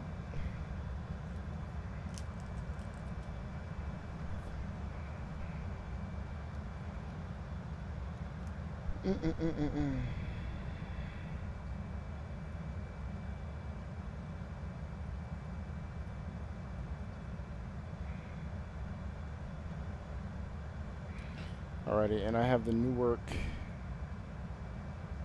ATIS right here.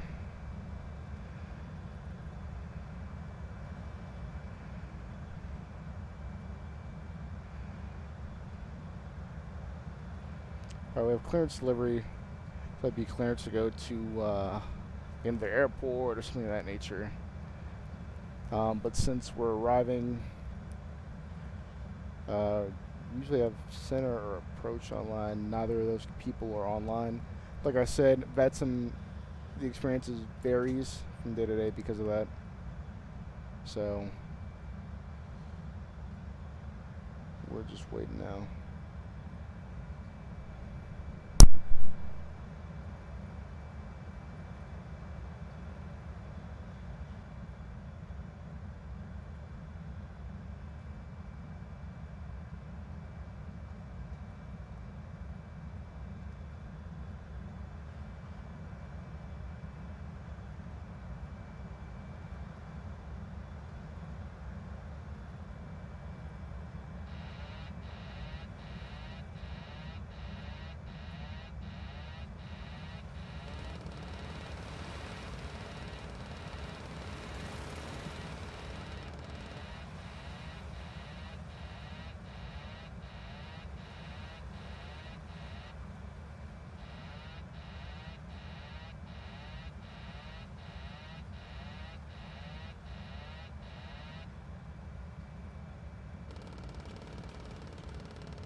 The game is glitching out again. I don't know what. I've been having this issue for the past couple of days with the sim.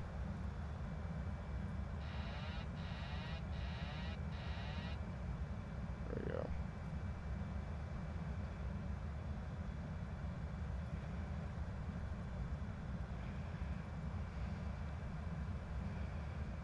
Alrighty.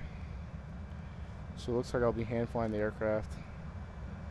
And again, we're going to be following instruments. Yeah, something with the axis gets jacked up and then just causes a lot of issues. So we're going to descend. And again, I'm just following the tapes. Alright. Alrighty.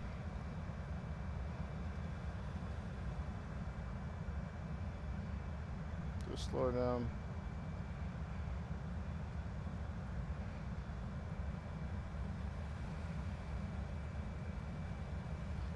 Going too fast. So again, we're just going to work the problem.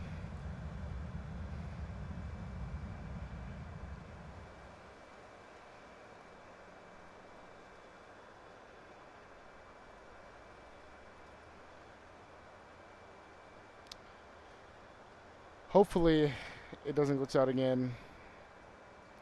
But again, it's been doing this past couple days. Some of the axis is wrong on the yoke.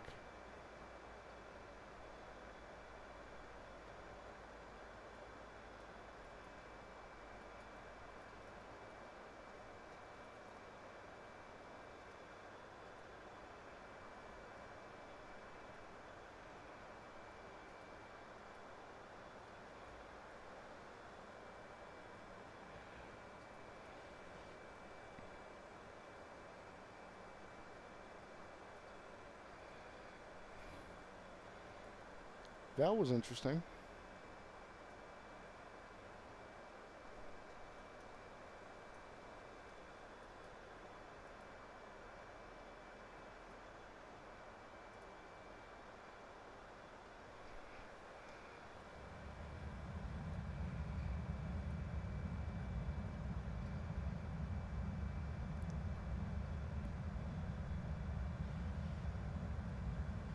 And again, I'm not touching anything, so the yoke is freaking out. So let me see if I can calibrate this yoke so I don't end up losing the aircraft. Properties.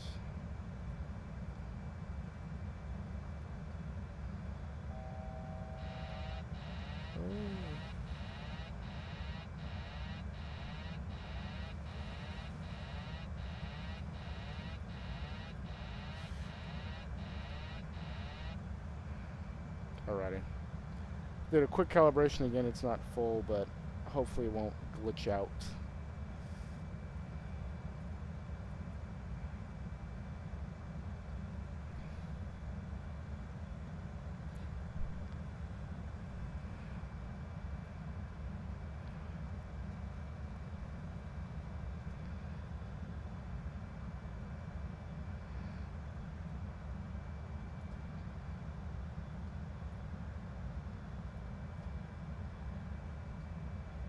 One through 4.825 or 1 to 1.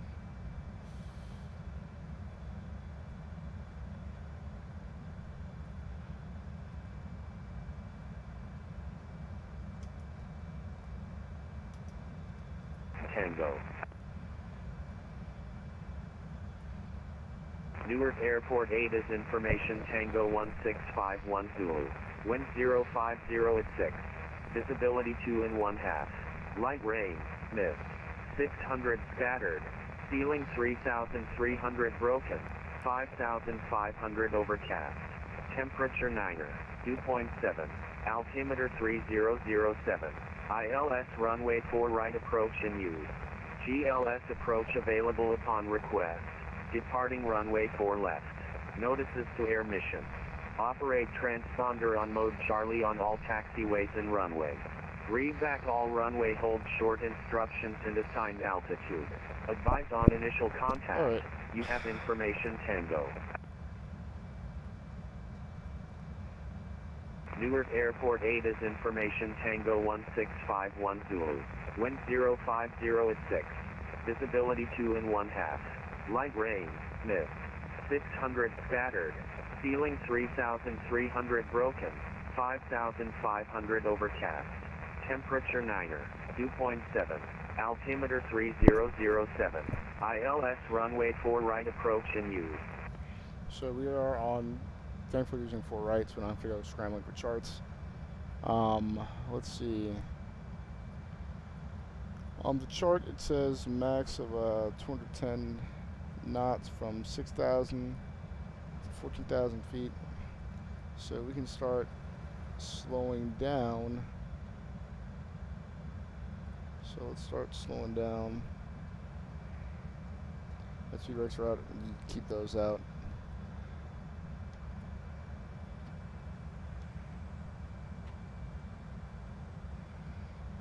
Alright.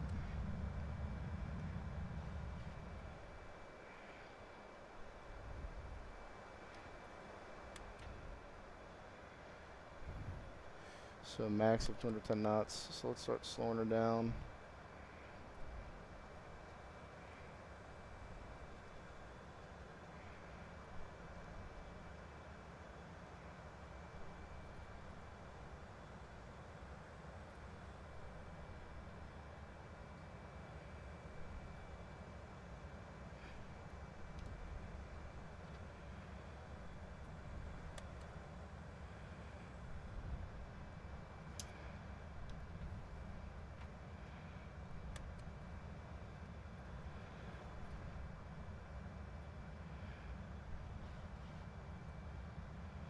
And we might get a horn here that's going to let us know, hey, your flaps are at a certain setting, you need to put the gear down. I think that's when we hit flaps 25. I'm just going to leave it at this airspeed right now unless we get that horn. It's like flaps 25 on, but who knows. So max of 210, we don't have to be at 210. I know for New York, they tell you to speed up so you can get down because they're so busy all the time, especially with virtual traffic. And the same with the real airspace for New York, but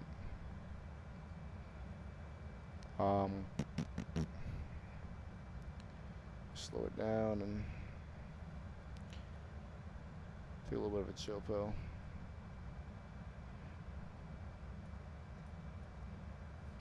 So let's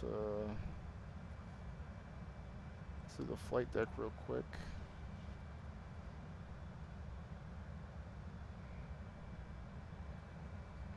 And let's watch, look and see.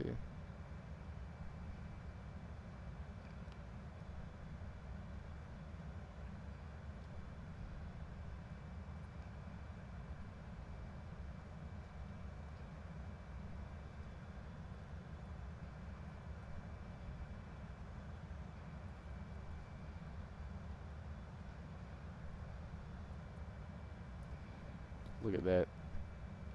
Take a nice little screenshot.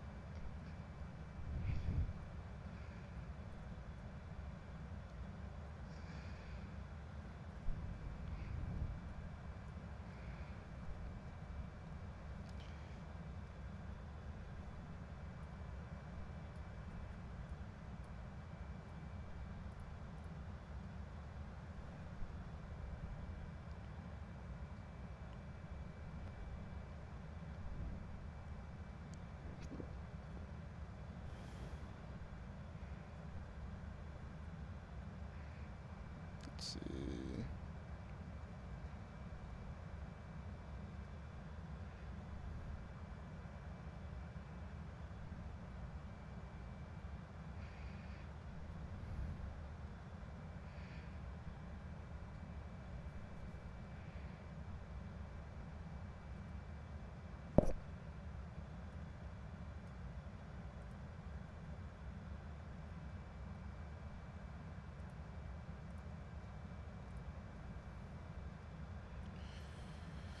Alrighty, and Flight Sim is notorious for having discrepancies with the Navigraph charts that are a lot more accurate. Again, the discrepancies aren't always too bad. You have to double check. Navigraph tends to be the most accurate for the information. Excuse me. Gosh. Navigraph tends to be the most accurate for the information. and Flight Sim will, every time I follow up a Flight Sim information for the legs, for example, it says, let's see, 13,000 feet is the floor and 17,000. I always overshoot, and I can't seem to get ILS landings done. And when it's Cat 3, it's a pain in the ass after a 3-4 hour flight, only for your systems to not have worked.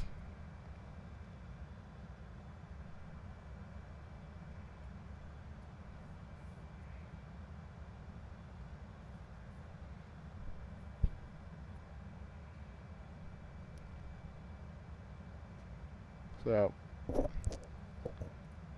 that's what we are waiting on right now.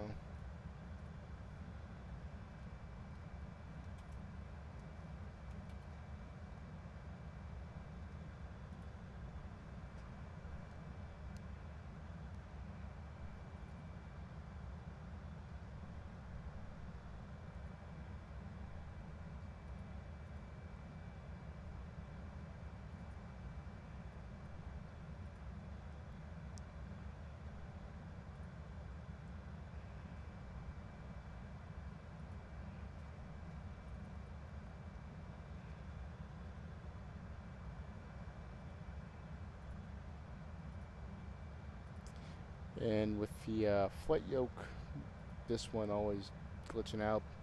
Looks like I might need to buy a new one, unfortunately.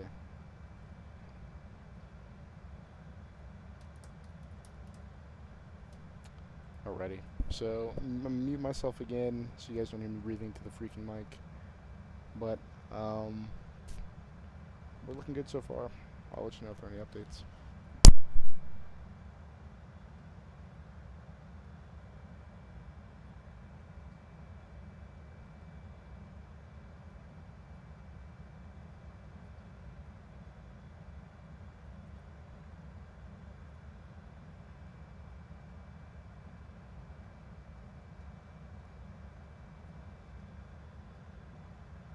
Philly traffic, American 1542 is going to be setting up for the ILS 09 right. Philly traffic.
Reagan traffic, this is Jazz 537 with you. Sending on the Clipper 3 arrival, descending to 230. Expecting to cross Baltimore VOR 10,250 knots. Expecting Mount Vernon visual runway 1.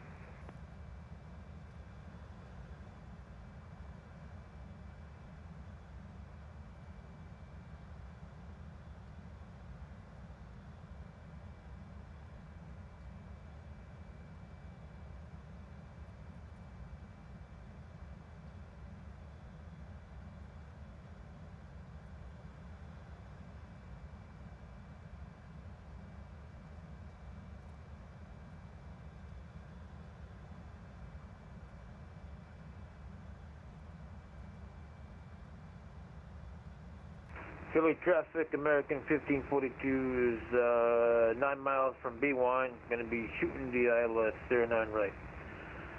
Philly traffic.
Philly traffic, American 1542 on the localizer for the ILS 09 right. Philly traffic.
Good traffic, American 1542, 4 mile 4 new ILS 09 right.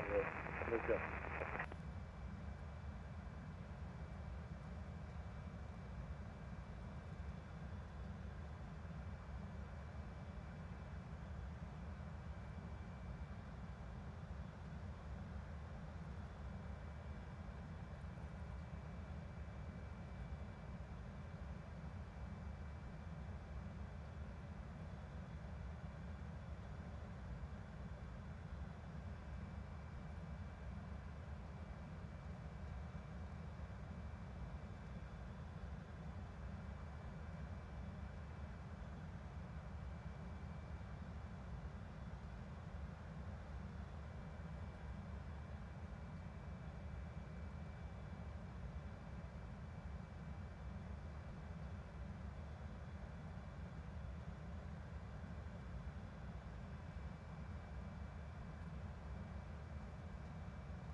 Alrighty, so we're gonna go direct to Gritty now.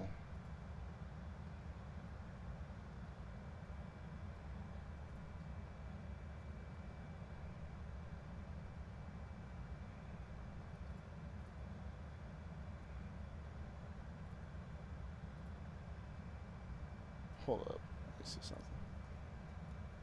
That's what I do.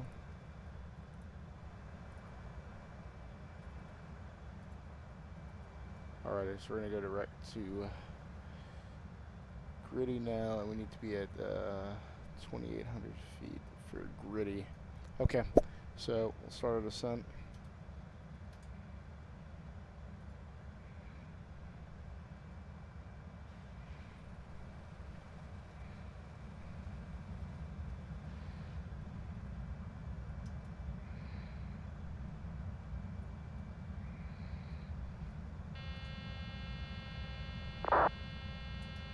Alrighty, go down.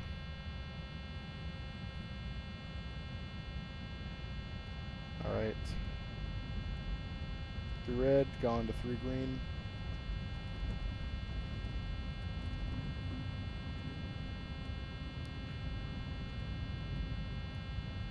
And we should hear that alarm extinguish here in a second. I said shut up. Alright, let's go flaps 25.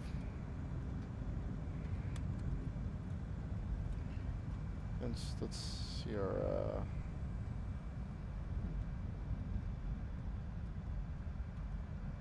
039, of course, heading up. So where to go? Flaps 30 for 150, so that'll show on our tape.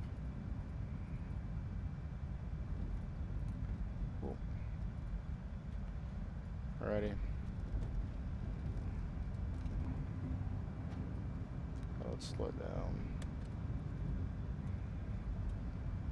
And I'm going to have the HDS up just to have visual reference, but again, I don't need it. Again, I just have my PFD and all my other displays down here as well. It's more of a convenience.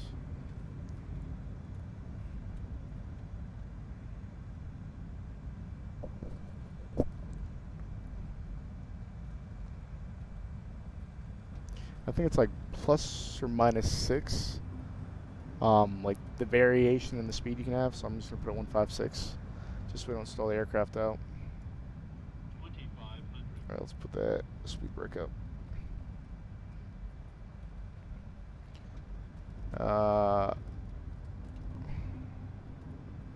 There we go. Yep.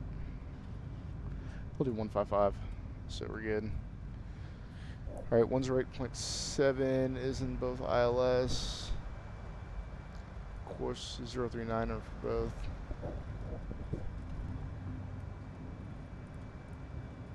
Alright. And 295 on the glide slope. So once we hit doing, so gritty we need to be at 2,800 feet, so we're right here. Then doing is going to be, let's tune the frequency. 50 at 5. Visibility 5. Missed. 700 scattered. 3,500 scattered. Ceiling 7,000 overcast. Temperature 10. Dew point 8. Altimeter 3003. ILS runway 4 right approach in use. GLS approach available upon request. Departing runway 4 left. Notices to air missions. Operate transponder on mode Charlie on all taxiways and runways. Read back all runway hold short instructions and assigned altitude. Advise on initial contact. You have information Victor. Alrighty.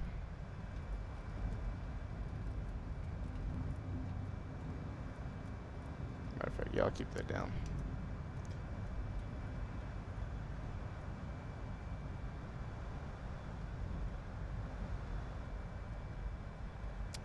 Alrighty, let's check our checklist. Send and approach checklist.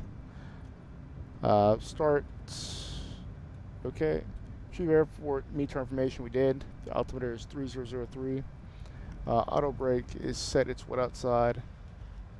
So I'll set it to 2. We have 10,000 feet to land. You know what, I'm gonna go 3. Let's see. We set airport altitude, and that was 11 feet.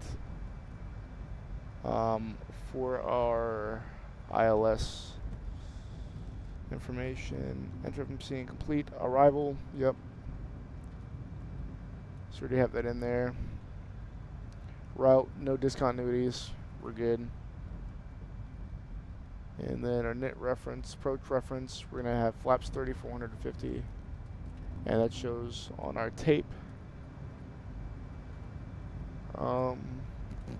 LS frequency set in nav1 and nav2. So 108.7 in both nav radios. And course 039 is in both. Course is set. Okay, mode primary. Yeah, mode primaries. IMC. AXXX arm, set airport, excuse me, airport altitude, yep, elevation for our TDZE, so our touchdown zone, and set the glide slope. The standard is -3, but per the chart, over here it said 2.9 or 5, and I'm just going to make sure this doesn't screw up. Alright, landing lights on. Where turn off lights are on, and we're gonna arm our spoilers.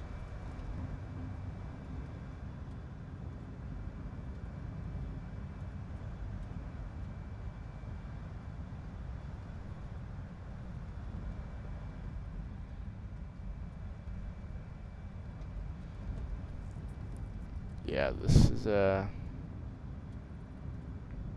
where there's no bueno.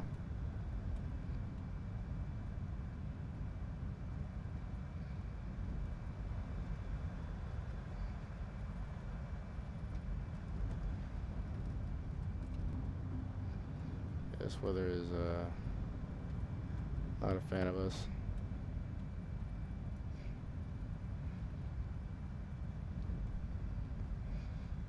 Yeah, this is gonna be fun. Already, and then final approach checklist is going to be next. So our descent and approach checklist is complete. A final approach checklist, we're going to start that when we are ready. Okay,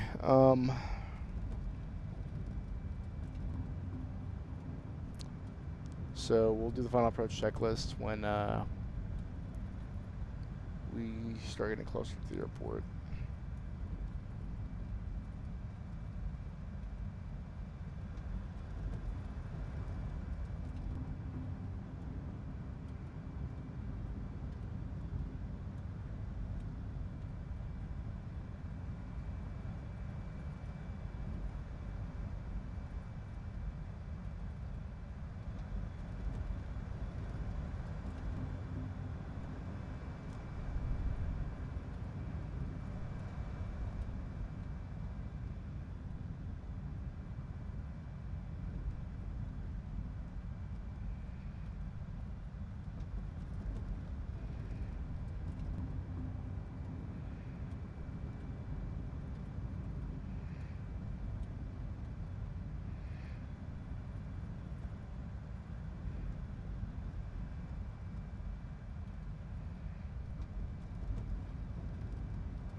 Alrighty. So let's check our charts here, and this we're gonna start focusing up. So we need to be at 1700. This is gonna be our next altitude to intercept. So I'll wait on that, and we'll start our descent here in just a second. Visibility's about 5 miles now, so it's gotten a little bit better. But again, I'm gonna do ILS because there's no way I'm gonna perform this safely, or any pilot for that matter, without instrumentation in this type of weather. It's no. I think it's less than 10 statute miles is instrument. Like, you default to instrumentation, so.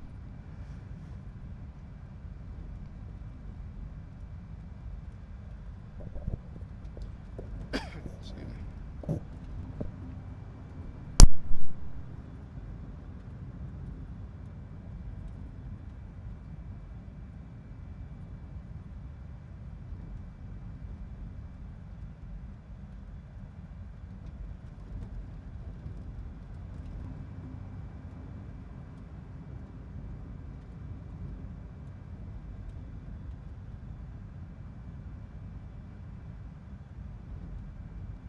Right here, this is exactly what I'm talking about. This diamond right here, let me zoom in. So this diamond right here is going to come down, and once I intercept the localizer, I think it says it's like lock in a box. LOC, like the abbreviation LOC. Show up in the box here. It's hard to explain per se. I'm still getting back into it, so guess we're gonna learn something new. Information Victor 1751 Zulu.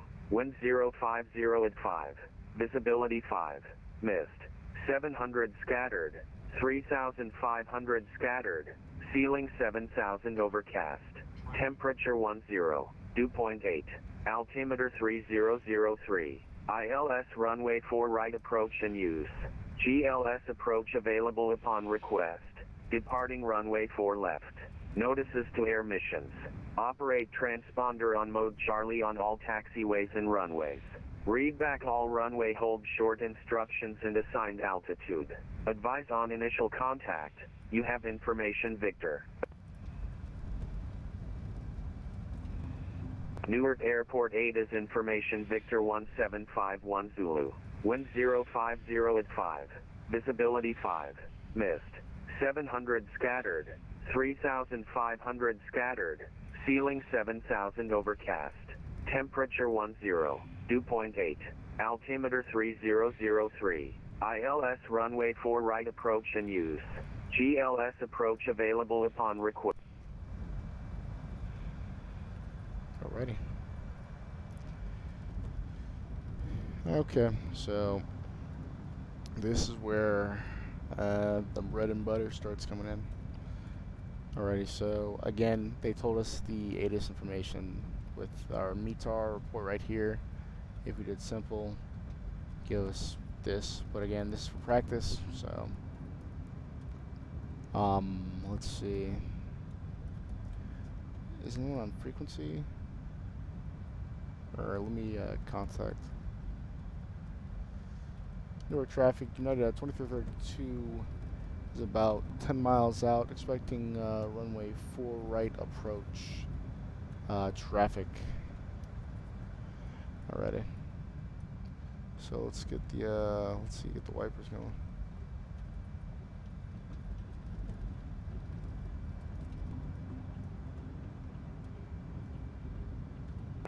Delta turn 136 landing on Freeman left.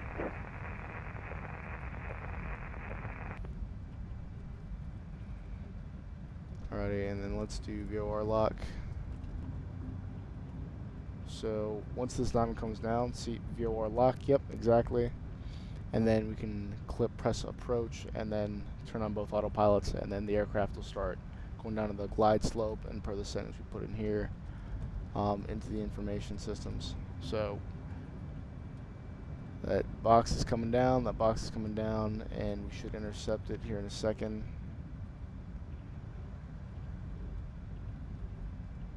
Yep.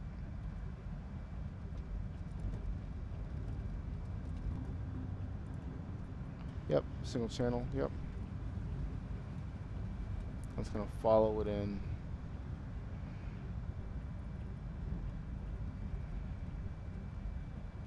Alright, sweet.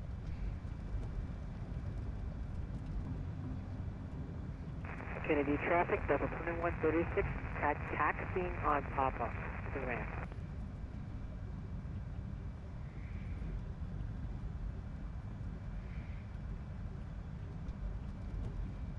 Alright, about 3 miles out.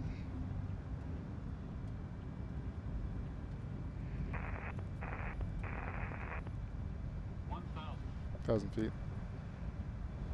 Alright, so I pinned the airport information, so we're good to go. Alrighty. Time to pay attention here.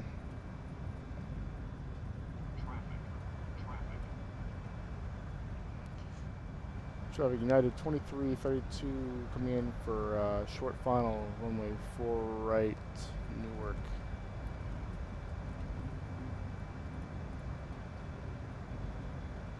Here we go. Ay, ay, ay. 500 feet.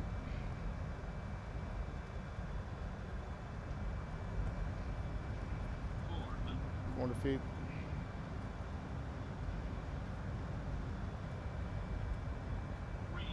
300 feet.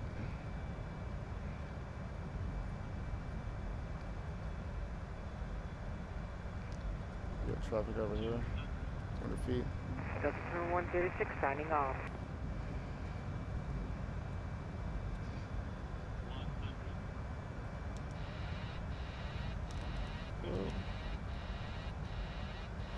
Oh. Oh, long landing. Ah. Oh, Jesus. Newark traffic, get blue, I go around. direction, get blue, 80, 21, for left, depending southwest. Newark traffic, United 2032 going around, runway 4 right, Newark. Okay. So let's get back up and the pattern.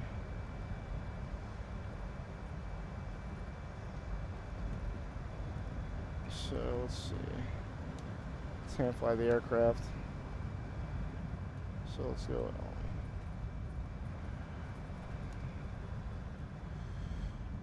Alrighty.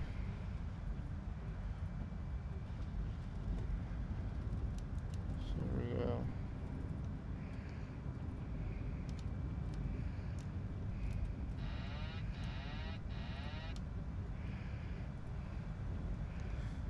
Alrighty.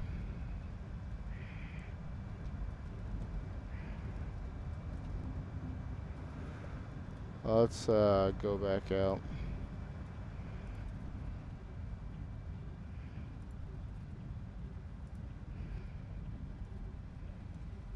Oh, shit.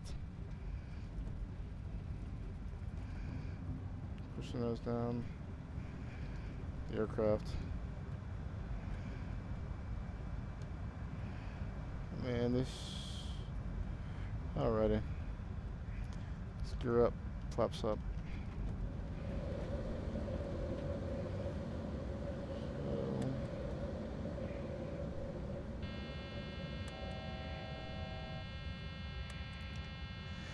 Oh, yeah. Man, this has been an interesting day. See, and the axis is messing up again.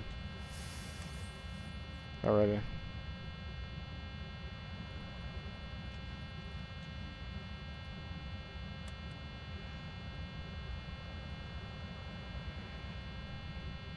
Newark traffic, runway 4 left. Let's see, I might have to just have hand fly it. So let's get that out the way. Yeah, climb.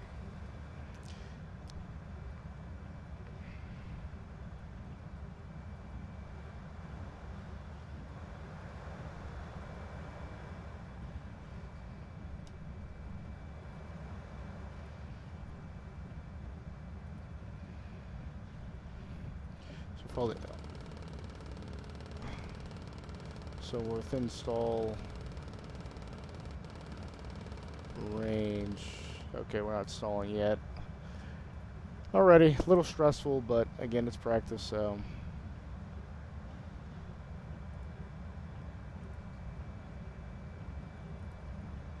So let's go direct to pattern then.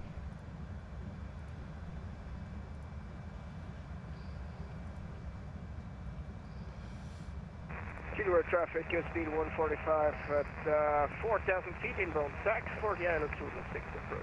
KEWR. Okay.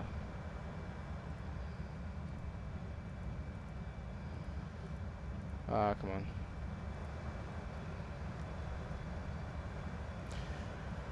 Alright, the aircraft's stable, but we have discontinuities and the box just froze.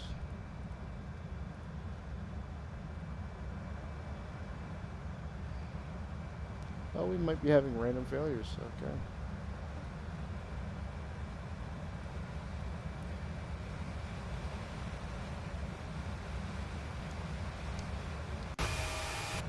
Yeah. Damn it.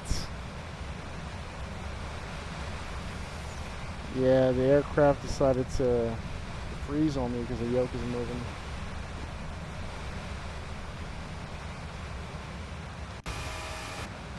Yep. Let me see. Yep, the entire aircraft messed up. Ah, man.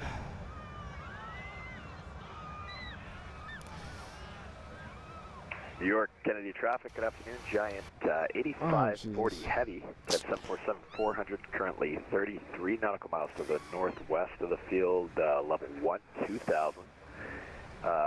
Proceeding direct the John F. Kennedy inbound to crossover.